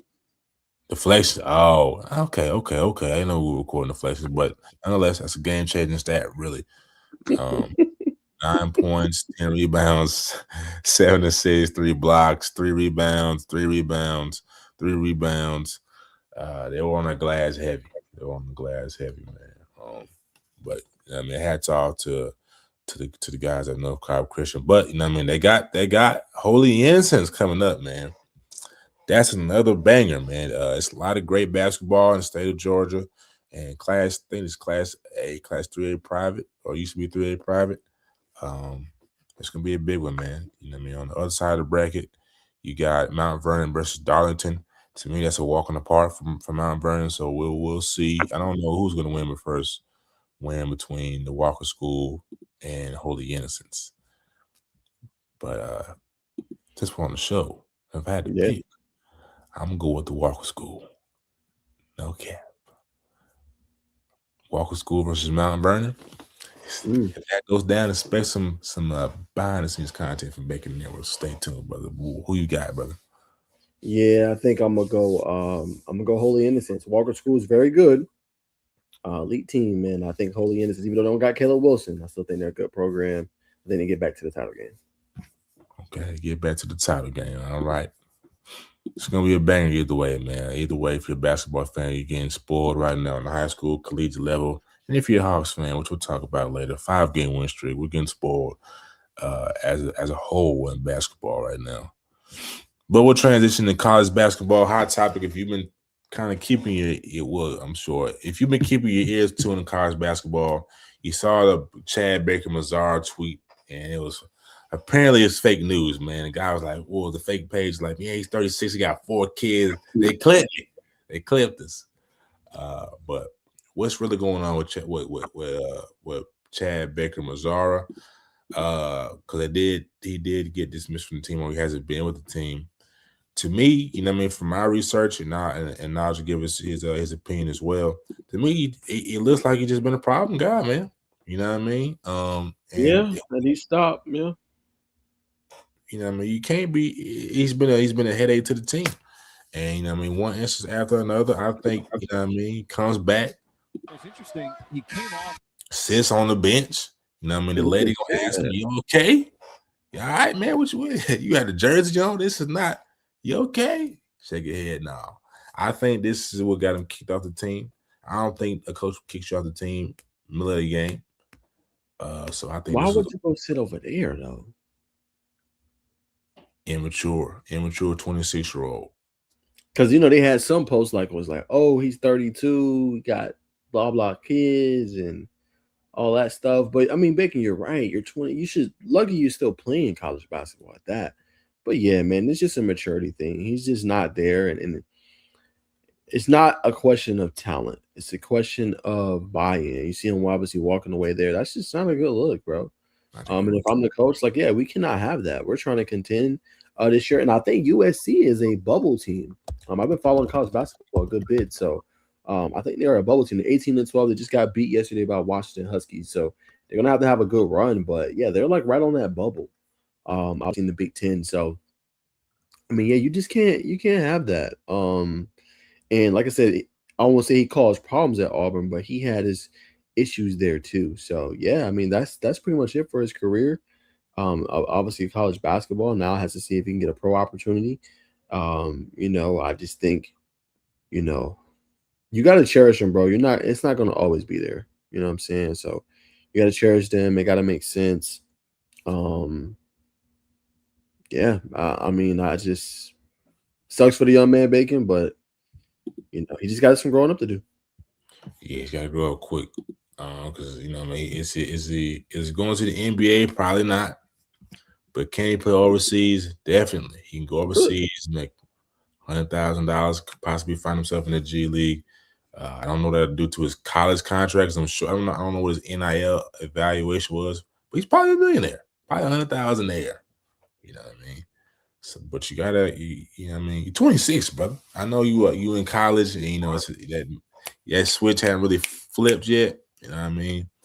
But you know what I mean? You're not playing college basketball anymore. That's a hell of a wake-up call, especially if the final straw was you sitting where the fans is, man. That's not a good look. Yeah, you just can't have it. And that money, they don't realize money doesn't last forever. Yeah. Doesn't last forever, man. Mm-mm. You know why? Because they ain't teaching investing in schools, man. Bro. Next on the topic, man, is AJ DeBonsa trolling the college basketball world, man. He put out a tweet or somebody interviewed him and asked him, will you be coming back next year? He said, I might not leave college. My mom wants me to graduate, which, I think that's a good thing. Your mom wants you to graduate, but son, can you have a tragic injury that significantly hurts your draft stock? Like you are a lottery pick. So do you think this is a troll, Naj, or what do you think this is? I don't think it's a troll. I think he's dead serious. I think he's dead serious when he says it. Now, the likelihood of it happening, we see it every year, probably not.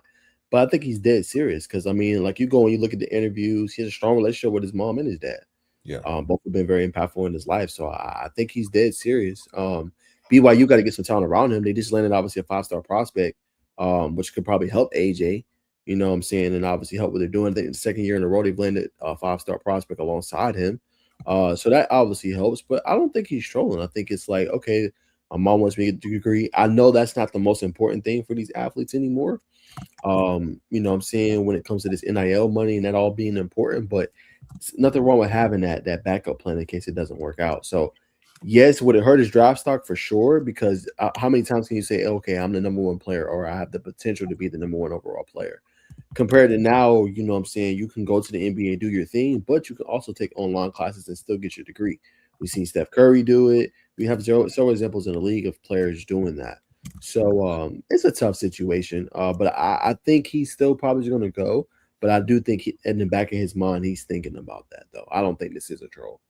I think he is considering it a little bit just for the degree purposes. But at the same time, you can do that online. Yeah, he can do that online, man. And I know them island parents, they be a little strict. You're like, brother, what are you doing? You got to get this degree. Nah, brother, you know what I'm saying? Yeah, it makes a difference. But, they be stricter. But, I mean, it'll be interesting to see if he does come back. I mean, I don't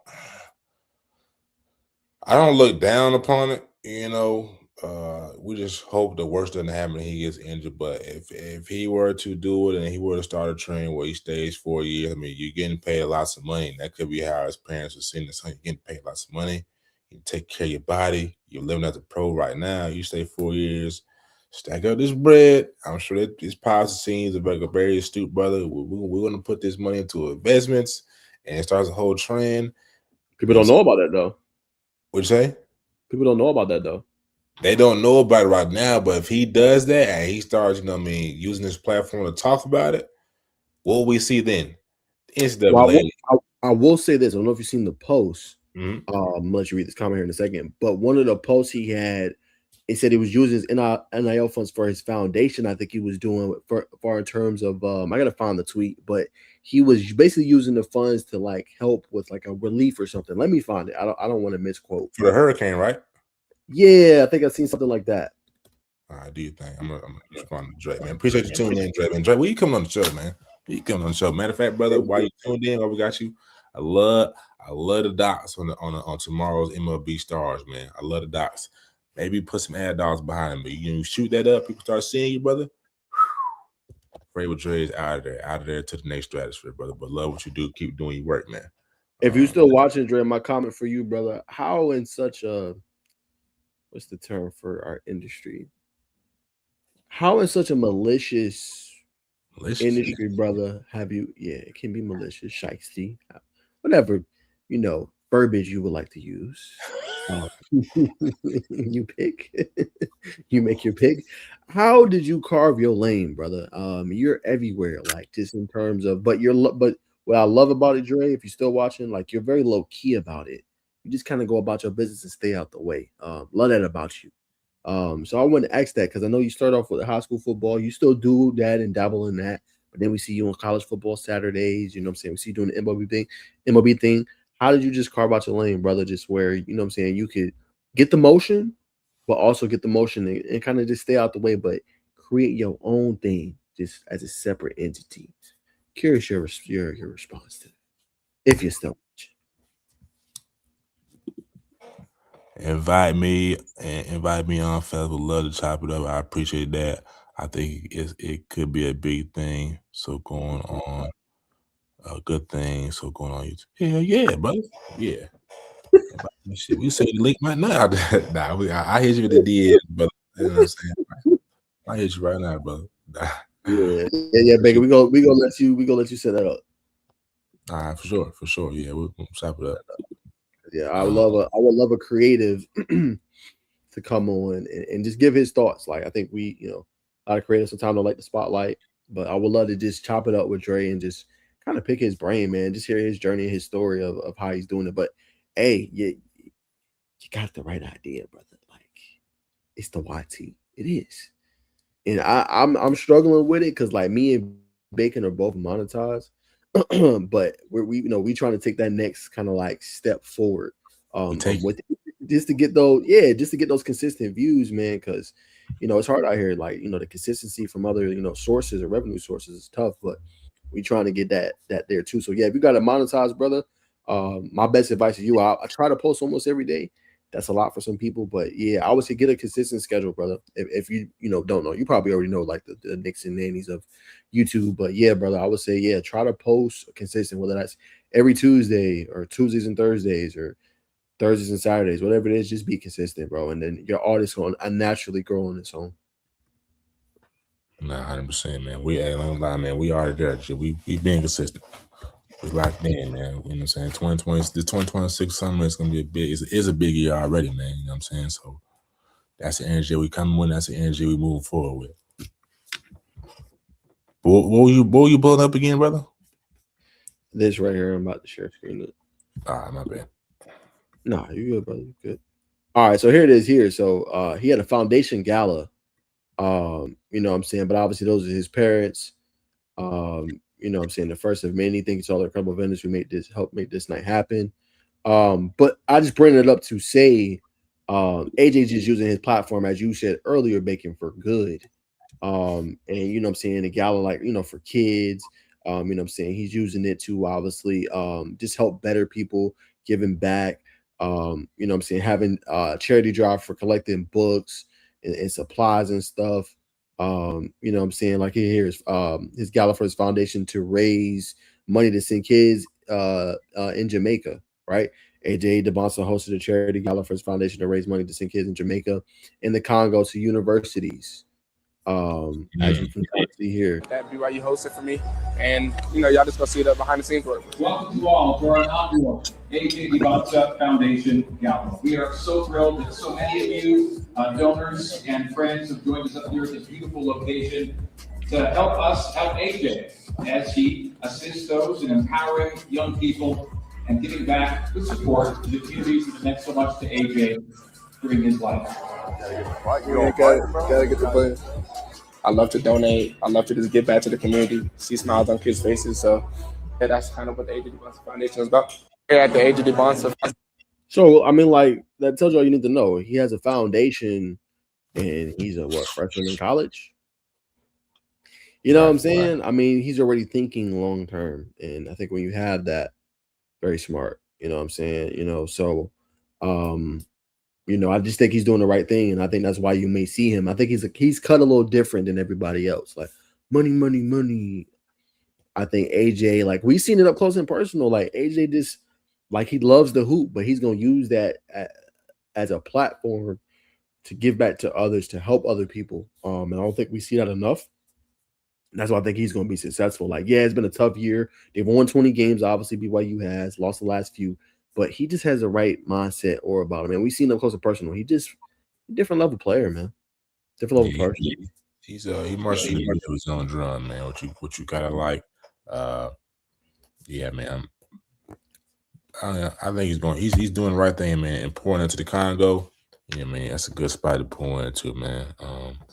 Dre hit his bag. We'll tap in and see. He said, no, it was first. Doing good work, making good relationships, and communicating even when I'm wrong. 100%. I just so happen to love multiple sports, so I just want to tell these programs player stories. I'm a little bit older, so I don't need the spotlight. I just want to do good by people and hope they bring me along the way. I respect that, brother. Can't wait to impact or get your take on that too, because some of the things me and Bacon have struggled with that. Like you put a kid on, they get brand new. Like I would just love to explore that lane with you and just how you just stay level headed in that. Because so many times it'll be like you, Dre, or whoever it may be. You go and you put somebody on, and then they go to the national source or they go to, you know what I'm saying, something that's a little bit bigger than your platform. So yeah, man, I'm gonna let Bacon set it up. We ain't gonna talk too much, and then when we come on, man, we're gonna just go through the whole thing in the spill, man, and the great platform you've created, brother. And wishing you the best, man, and hope your platform continues to grow, man, and you can make the YouTube, you know what I'm saying, something special, brother, in a one-stop shop for docs, stories, journeys, everything. Nah, I'm saying Dre gonna do that, man. You know what I'm saying? I've talked to Dre a couple times. Hold on. Here we go. One last one. Keep them coming too, brother. Curious on your thoughts. If you were a high NIL earner like AJ, would you leave college early for a bigger bag or just stack the millions you're making in college? For me personally, it comes down to your love for the college atmosphere.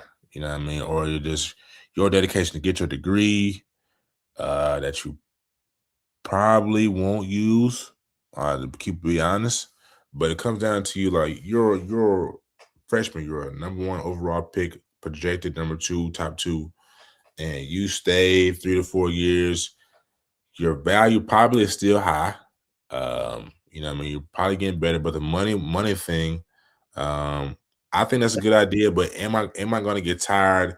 I can't go nowhere. I'm the biggest star on campus. You know what I mean? You got a lot of kids, young kids. You know what I mean? It's a lot of things going on. So am I going to get tired of that lifestyle? If I don't get tired of that lifestyle and stays fresh and I'm having fun, I don't mind staying 4 years. You know what I mean? You start that money invested. You have a lot more money on the back end. You know what I mean? You're getting NIL deals. I mean, I think it's interesting. I hope somebody does it. I'll probably be the person who does it if I was in his shoes. But if me or that person has to be okay with not getting complacent, you know what I mean, or not getting stale, and me not being more in college, not being more of a hindrance or a hindrance than an asset. What's your take, Naj? I think Bacon has a good point in terms of you thinking how to set yourself up for the financial future. I think for me, I probably would take the bigger bag. To Bacon's point, right? Like the degree will you use it all depends on what field you want to go, because you can almost hit anything. Let's say you get a degree in communications or marketing, right? You could want to be in fashion design. You can want to be in art. Like there's so many different ways you can take it. I think it all just depends on what you want to do. So yes, I mean the game now favors you being older and being able to play for a while. But I think if you want to get that true value of NBA and you want to get that money early, I think if you're in AJ's position, I probably would go to the league, because then yes, learn everything you need to know, get good financial advisors, I'm saying? Make sure you learn about investments, as Bacon is saying. But think about the short term of, okay, I can do 2-3 years in the NBA, go get life-changing money right after, because they're giving out bags. Or I can stay and make a couple of millions in college. If I do right by it, yes, to Bacon's point, I can let it work for me. But some people are not going to be like that. Your bag is going to be completely different in the league compared to even college. It's levels to it. And I feel like, to me, the longer you stay in college, the value kind of who, I'm saying, it kind of goes down, and then you got to think about, you can also get hurt. What if you're a top player, you get hurt, you're never the same. Your draft stock plummets. Let's say you go from a top 5 pick, lotto pick, to the second round. So I feel like with that case, like you have to kind of strike while the iron's hot, and try to go ahead and get into the league, while you can, in my opinion. Still go obtain your degree, of course, but I'm gonna try to go get the bigger bag and secure kind of my lifetime. You know what I'm saying? Because you don't got to stay in the league that long now. Like, I think you got to hit a certain point, you'll get benefits for life from the NBA. It just those kind of things people don't know about. That you can really do. And if you stay, I'm gonna look at while Bacon talks how long it is you say to get the pension, but Like 5 years. There you go. I think it's like 5. Correct me if I'm wrong, but also, I mean, is AJ DeBonster really gonna, if he stays 4 years, is it really a second round pick? I don't think so. You know what I mean? I think if Shea, any of these top level scorers, they stay 4 years, will they not be a number 1 overall pick? Maybe. You know what I mean? Wembanyama could come in, but I still think you go upper lottery. In terms of financial advisors, Jaylen Brown has talked about it openly. I mean, they have a lot of that set up in the NBA. Once you get there, it's on you to kind of take advantage of it. Another reason why I would potentially stay is to maybe brush up on just financial literacy myself, because like I said, Jaylen Brown has talked about it on multiple occasions. We're getting these same not marketers, but agents that's taking 20%, whatever the percentage is, and some of these players end up broke. If I'm gonna stay in college, I'm not worried about my degree, because I want to become a fashion designer. If I want to become a business owner, just like Kevin Durant. You know what I mean? One year in college, he's rubbing elbows with people in Silicon Valley. You know what I mean? Fashion designers are going to seek you out. You're going to be running a different type of circle. So that's all college is. You know what I mean? You're getting surface level knowledge of college. We're just going to be honest on the Justice of the News podcast, man. You know what I mean? You're at college to, you know what I mean, to extend your childhood and have fun and party. You know what I mean? Do these internships, which are hard to get into, you know what I mean?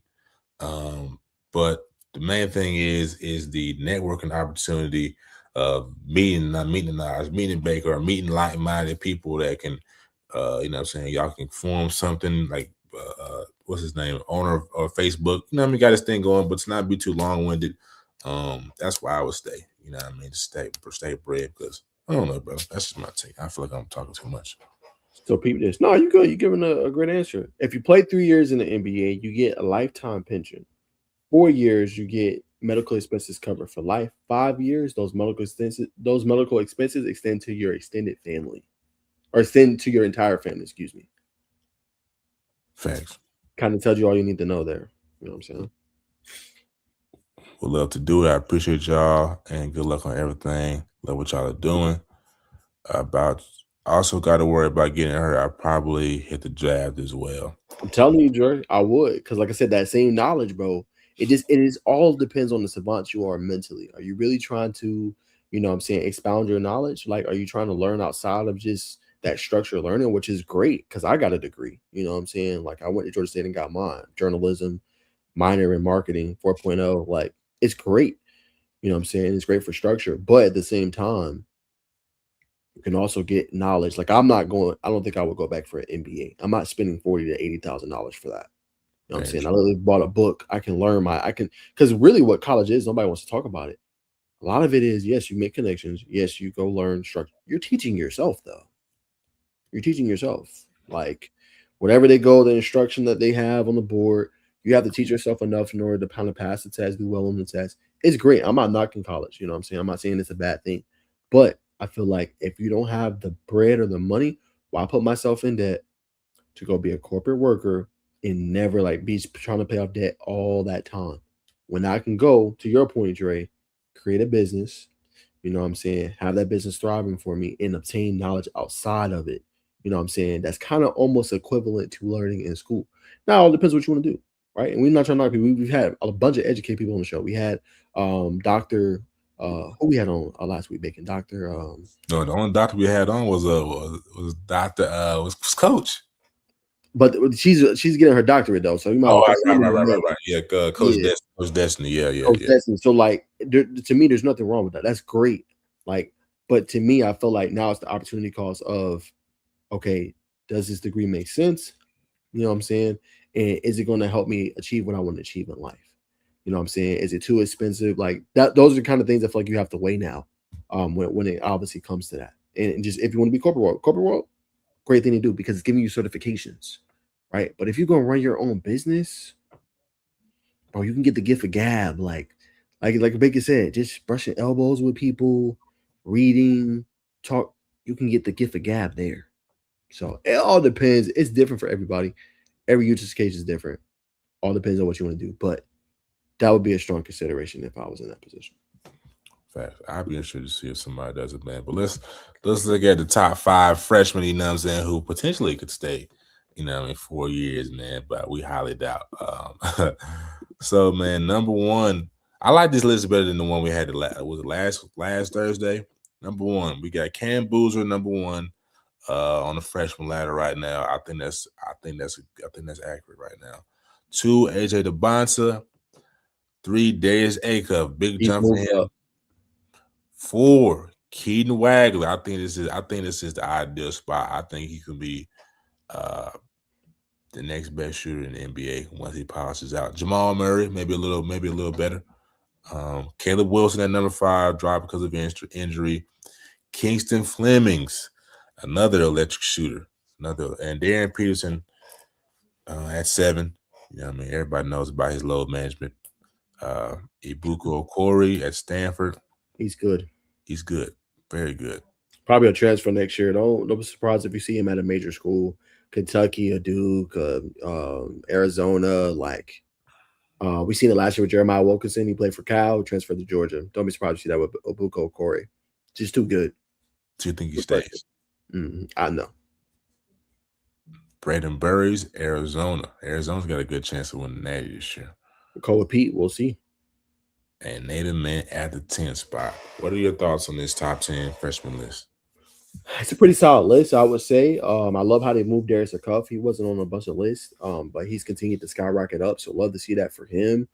Caleb Wilson at 5 is a good spot. Obviously, in terms of injuries, I think he was like number 2, number 3 before that.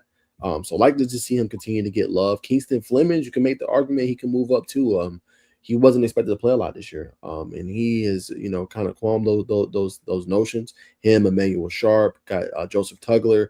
They're gonna be a real good team to watch down there in Houston. Credit to their head coach, doing an outstanding job of not just like getting the highest prospects, but developing them. So you know, you can never sleep on Houston. They can go on a run. Darren Peterson at 7. I mean, hey, I get it in terms of just like you said, load management, barely playing. You know, we know the story there. Abuka Corey at 8. Like, love to see him getting some love here. So I think that's a pretty good spot for him. Braden Burries, I might move up a little bit. I think he's been really good this year. Maybe right behind Kingston Flemings, move down Darren Peterson a little bit. I think he's been spectacular. And the reason why they started off the season 24-0. And then you got Nate Amitt. Nate Amitt's been doing his thing. They should be a turning team this year. He's been continuing to ascend and improve. Yeah, for sure. Who's your favorite player off this list? I'm gonna have to go AJ. I like AJ. What I'm saying, and what he's been doing. He just plays the game the right way. But I say it's almost 1A, 1B. I say AJ and Caleb. I love what Caleb has been doing for the college basketball, really helping North Carolina. I think they went 18-0 for the first time in their program history. They have a very esteemed history. To go that deep definitely says a lot, Bacon. So he's a player. He's just exciting to watch, and he don't cheat. Like the reason why it's 1A, 1B, they don't cheat the game, Bacon. They don't cheat the game. They go hard. Bro trying to come back with a fractured hand. Like, come on, bro. You know what I'm saying? Like, neither him or AJ, and no AJ, like last few games, it hasn't been the best in terms of the team winning. They don't show, they don't wear their emotions on their sleeve. They don't show like, oh, I hate this. They go out and they play every damn game. And that is what you need. So that's my 1A, 1B. Nah, facts. Yeah, and especially doing it with Richie Saunders turning his knee up. But for me, I'm a big fan of Keaton Wagler right now, man. A big fan of him, and I'll go Native Mint and close 2B of Kingston Flemings. But Native Mint 6'10", smooth game. He's only getting better with time. Coach Rick Barnes, like, yeah, man, he's only getting better with time. I think it was like maybe last month. He was like, he's just kind of getting to where I thought it could be. I don't think Tennessee will go where some people will think because of the guard play. But Native Mint is electric. And Keith Wagler, man, the freshman dropping 45. He needs more respect. He needs more attention playing in Illinois. Hopefully he gets to that attorney. But, man, when he gets to the NBA, watch out. That's facts. I will say college basketball has been fun to cover, brother. It has been fun to cover this year. We're going to have to definitely do some tourney specials or however we're going to do it. But it's been fun. I think the tourney is going to be a lot of fun. I know a lot of the conference tournaments start next week, Bacon, so we'll have a lot to obviously discuss there. But it's been like, I don't know. I feel like, I know we talked about it last year, but I felt way more knowledgeable about this college hoops this year compared to last year. Yeah, I would say the same thing about football too, college football, for sure. It's just skin in the game. I need to send him my link, man. I met the old guy at Starbucks. He said, "Yeah, you want a layer? You want a layer, young man?" You know what I'm saying? Just layering. But we might have to do what's this?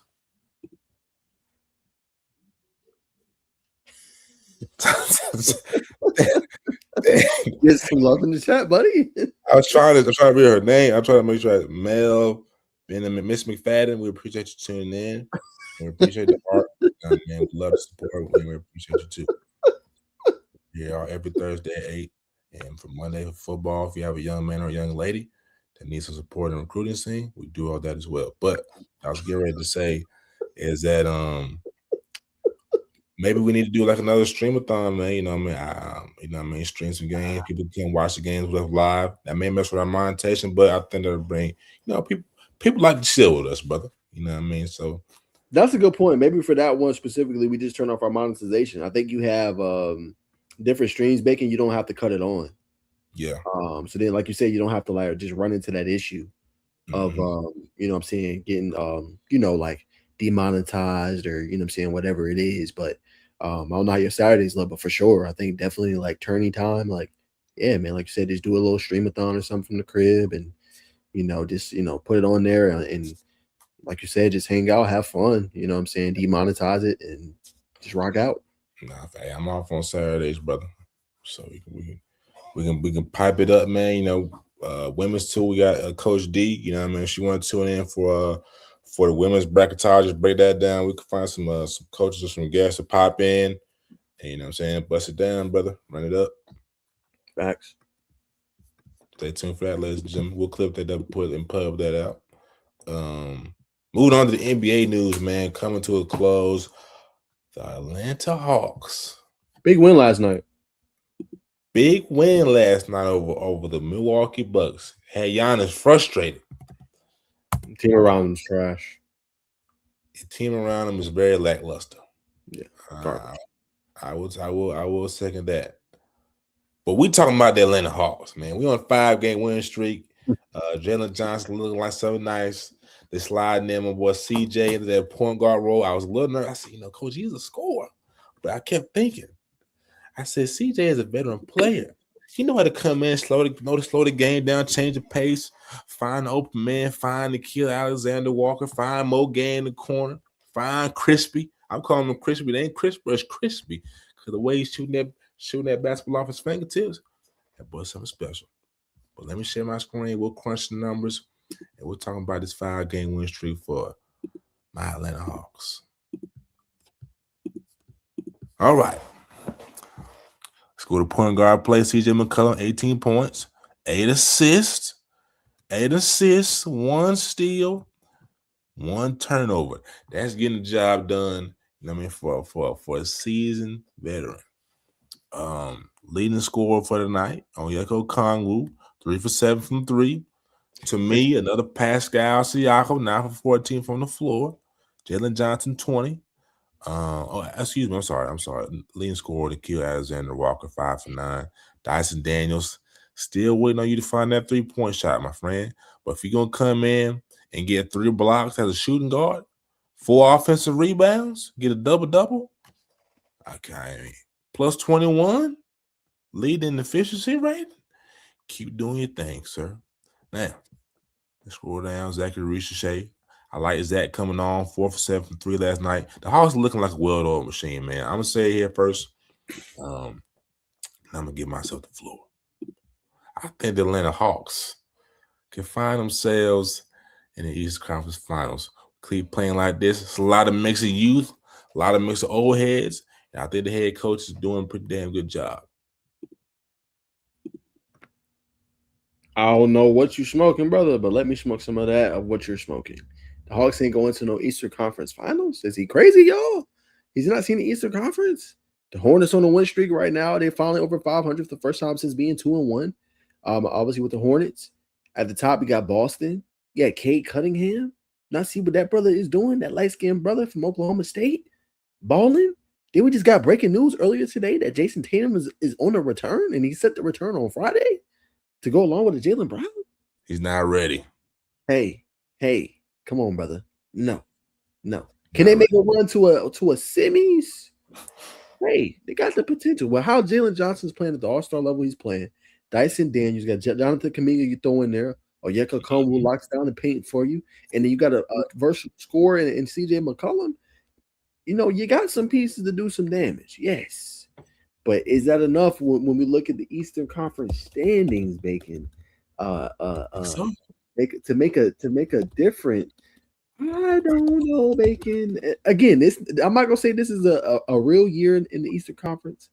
I'm not sure if I say that, but I think there's other teams in there. You think about the New York Knicks and Jalen Brunson. You know, the Cavs, they got James Harden. They've been winning. I think they're like 9-1, 9-2 with him in the helm. You know what I'm saying? Like, I don't know, Bacon. But can they get Toronto? Yes. Can they mess around and shock Philly? Yes. Orlando? Yes. Miami? Yes. Cleveland? Yes. No. But that top four, I think, will make it tough. Yes. You're going to have to beat one of them top 4 teams to get to a conference finals. Period. I don't see that in a 7-game series. But I think they can mess with the 5 through 8s and they can shock some people in the series. My personal opinion. But if you're the Hawks, you're the 10 seed right now. So that means you'll be playing Detroit Pistons in the first round. You need to find a way. You need to find a way to move up. What are they? 32-31. You're there with the Hornets. You're not far away from the Heat. Got the Magic in there. You need to find a way to get a 7 seed, or actually, I would say a 6 seed. You know what I'm saying? You need to find a way to get a 5 seed, brother. We only 4 games back. Yeah, you need to find a way to get up there, man. Cleveland could be a shocker a little bit. We've seen James Harden's had his playoff troubles. Yeah, you need to move up. 10 ain't gonna cut it because they ain't playing Cade Cunningham. Yeah, Boston and Detroit, mainly Boston, they're a little more experienced. But 5 straight, I know you look like see a lot of Washington, Portland, solid team. Got Philly this Saturday. I mean, this little stretch here really is kind of not the toughest. So 10, you rattle off 13, 14 games straight. That's a lot of momentum. So that's all I'm saying. That's a lot of game ground that Eastern Conference. You round out the season with some tougher games. You'll see Detroit, you see Boston. Great way to end the season. Great way to end the season in the fire. You know what I mean? I'm just saying. Let's keep watching the Atlanta Hawks. I was a little nervous about I ain't gonna say that on live tape. On our head coach. We was a little nervous. Been a lot of ups and downs, but it's been a lot of shuffling around with the roster. I said, I told her, I said, man, I'm be watching him close. Because if we don't perform, he don't perform, I'm gonna start calling for his job. But 5-game win streak, 6-4 in the last 10. Potential could go 12 straight, 14 straight, or 13-1. He does that. I think he solidifies himself as a Atlanta Hawks head coach for at least the next 3 to 4 years. But we'll see what the Hawks do, man. I'm being optimistic, but I got to be the hype man for my team, man. In other news, man, I think Jared McCain. I think the Oklahoma City Thunder are shoo-in to win the NBA championship this year, and I think Jared McCain, Dookie from Philly, is a major reason for me. To me, he just adds a lot that next layer of plethora of depth for them off the bench. He can shoot the basketball, he can run the offense, he's a combo guard. During Philly, he was only averaging 6 points per game. I think actually I got the tweet right here. Let me hold on. Since coming to Oklahoma City, he's been averaging 12.5 points off the bench, shooting the cover off the basketball, man. And I think that's why they made that trade, man. I think Jared McCain, if you've been following the story, he's a perfect plug and play for Oklahoma City Thunder, man. So I think for that reason, go ahead and book for back-to-back. That's a little premature. Kid is good. But he hasn't played relevant basketball when it comes to the NBA. Let's be honest, Bacon. He ain't played in the playoffs, game on the line, and come in and provide, valuable buckets and minutes. So it's hard to brace on that. OKC will be there, but the West is tough. I'm not gonna say I like the West. Ain't got Nikola Jokic, who look like he's on track to win his MVP. Have you seen what Ant's been doing the last couple of games? He's not messing around. You got the Spurs, Wemby, Shaolin, Stephon Castle. I call him Shaolin. Shaolin's my Shishini. Ihani. I call him Shaolin because he went to the temple. But I think the West is deep and it's loaded, brother. So to say that OKC's a shoo-in, I would say no. I don't think they're a shoo-in. I think the West is going to be very good when postseason time comes. To your point about what you said about is he ready for prime time, we can't erase the fact that he's played high-level basketball at Duke, number one. But before that, played high-level basketball at Peach Jam, brother. And won Peach Jam. That's high pressure. That's high school, baby. Pressure, though. Yeah, again, though, that NBA is a different cat. It's different. Different skin of the cat, Bacon. It ain't the same. We ain't gonna compare Peach Jam and NBA playoffs. We cannot do that. No, it's not the same. No, not the same. I get it. He does have a big game spirit. That's cool. What I'm saying is, Bacon, he hasn't been put in the fire in a 7-game series, game on the line in the NBA. Show us what you're made of. Come in if Shea Gilgeous is struggling. Can you give us 5 to 10 points off the bench? Can you run the show? We ain't seen that in the NBA in terms of playoff basketball. You trying to put some what's trying to put some sweet green on it? We can. I don't know. Shea played good last night or the other night against New York. So credit there. But a fan. True. But you got, it's too many. You got Houston. Didn't even mention Houston. Like KD's in there. Amen. Tom. Like, come on, bro. Right. Denver's a 5 seed. LA, no, they don't play no defense, so no. That right there for me is enough to it's going It's gonna be a problem. I like OKC, man. I mean, I want to see a Oklahoma City Minnesota Timberwolves second round or Western Conference Finals rematch, whatever. That's gonna be box office. I like the way Anthony Edwards is playing right now. So that would be that. Them, the Timberwolves and the Spurs are my biggest threat for them. Maybe the Rockets, but they don't really have a point guard. They have a great head coach. In terms of Denver, Jokic hasn't been as consistent shooting the ball from outside, though they do have a great supporting cast. But we both know they're going to go as far as Jokic and Jamal Murray takes them. But, Jamal hadn't been clicking on all cylinders since they won that championship. So I don't think they can beat Oklahoma City in a 7-game. I don't think so. But that's my take. As we rounded out, the Hornets. You got to talk about the Hornets. We probably should have had J Mac as the last one, but the Hornets are on a 7-game win streak. After blowing out the Boston Celtics, I think by like 40 or 50. But they're on, I think, the longest win streak in maybe ever. But definitely the longest active win streak in the NBA right now. That 7-game win streak consists of Washington, Chicago, Indiana, Portland, Dallas, and Boston. So 118-89. Not sure how that happened. Concanoople led all scores with 20 points. So let's dive into that right quick as we come to a close. We appreciate everybody who tuned in during the show, man. A lot of gems on the show. If you didn't learn nothing tonight, we're I'm saying? We teach, but it ain't for free. All right. 118-89. They exploded for 35-point first quarter, 29, 27, 27. Melo Ball, I think he had a big one-legged jumper over Jaylen Brown, which was nasty. 4 for 10 from 3. 2 offensive rebounds, 4 assists. Miles Bridges, 9 points. Brandon Miller, Alabama, Tennessee native, 8 for 13, 2 for 5. Concanoople, 7 for 14, 50% from 3, 4 for 8. But when you look at Boston, man, it's just Sam Howell's 1 for 5.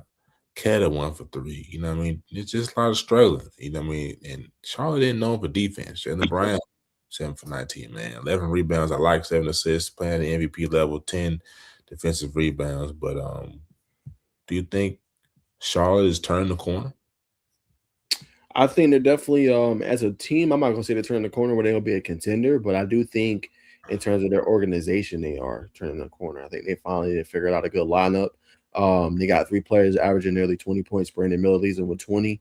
Lonzo got 19. And then obviously got Concanoople, who you said had 20 points. He's averaging 19. But the everybody around him stepping up. Miles Bridges is playing well. Colin Sexton, who's been kind of written off as a what's the word? I can't think of it, Bacon. What's that? As a cast off. He's been written as a cast off a little bit. But he's coming there and he's balling. And you look at some of the moves they made in the trade deadline. And when they got Kobe White from Chicago, you know what I'm saying, to kind of come in and help bolster that second unit for them. So, yeah, I think they're playing some good basketball. They went on a big winning streak before they had lost that game, you know what I'm saying, before, as you can see up there. So, yeah, this is a good basketball team. They could be dangerous. We'll see how far they can streak up. They got, let's see, Miami, Phoenix, Portland, Sacramento. So next 4 or 5 game stretch will be important for them. See if they can get up some wins. But, yeah, I think they sit in a good spot with the NBA season kind of winding down. I agree, man. It's definitely something to build on. They aren't in playoff contention, are they? I think they are, actually. 9 seed. 9 seed. Okay. Yeah, so it's going to be interesting to see where, where things kind of shake out in the East. Actually, 6-game win streak. I don't know why that tweet said 7. 6-game win streak. So yeah, man, ladies and gentlemen, that is the show. We appreciate everybody tuning in. A lot of games tonight, man. So if you're just not tuning in on YouTube, rewatch it from the first, rewatch it from the beginning. But that's it, man. It's Just As a News podcast. I'm saying, if you don't have anything to say, Naj, we'll fry them on out. We will see y'all on Monday for our show. We should have some really good guests, man. I'm gonna try to get ATL Metro, maybe create Dre, Bacon setting that one up, and then we might get a coach as well. So it could be jam packed, may not be that many topics, but should be a fun show. Tune in on Monday at 7 p.m. We'll see you guys then. Enjoy your weekend.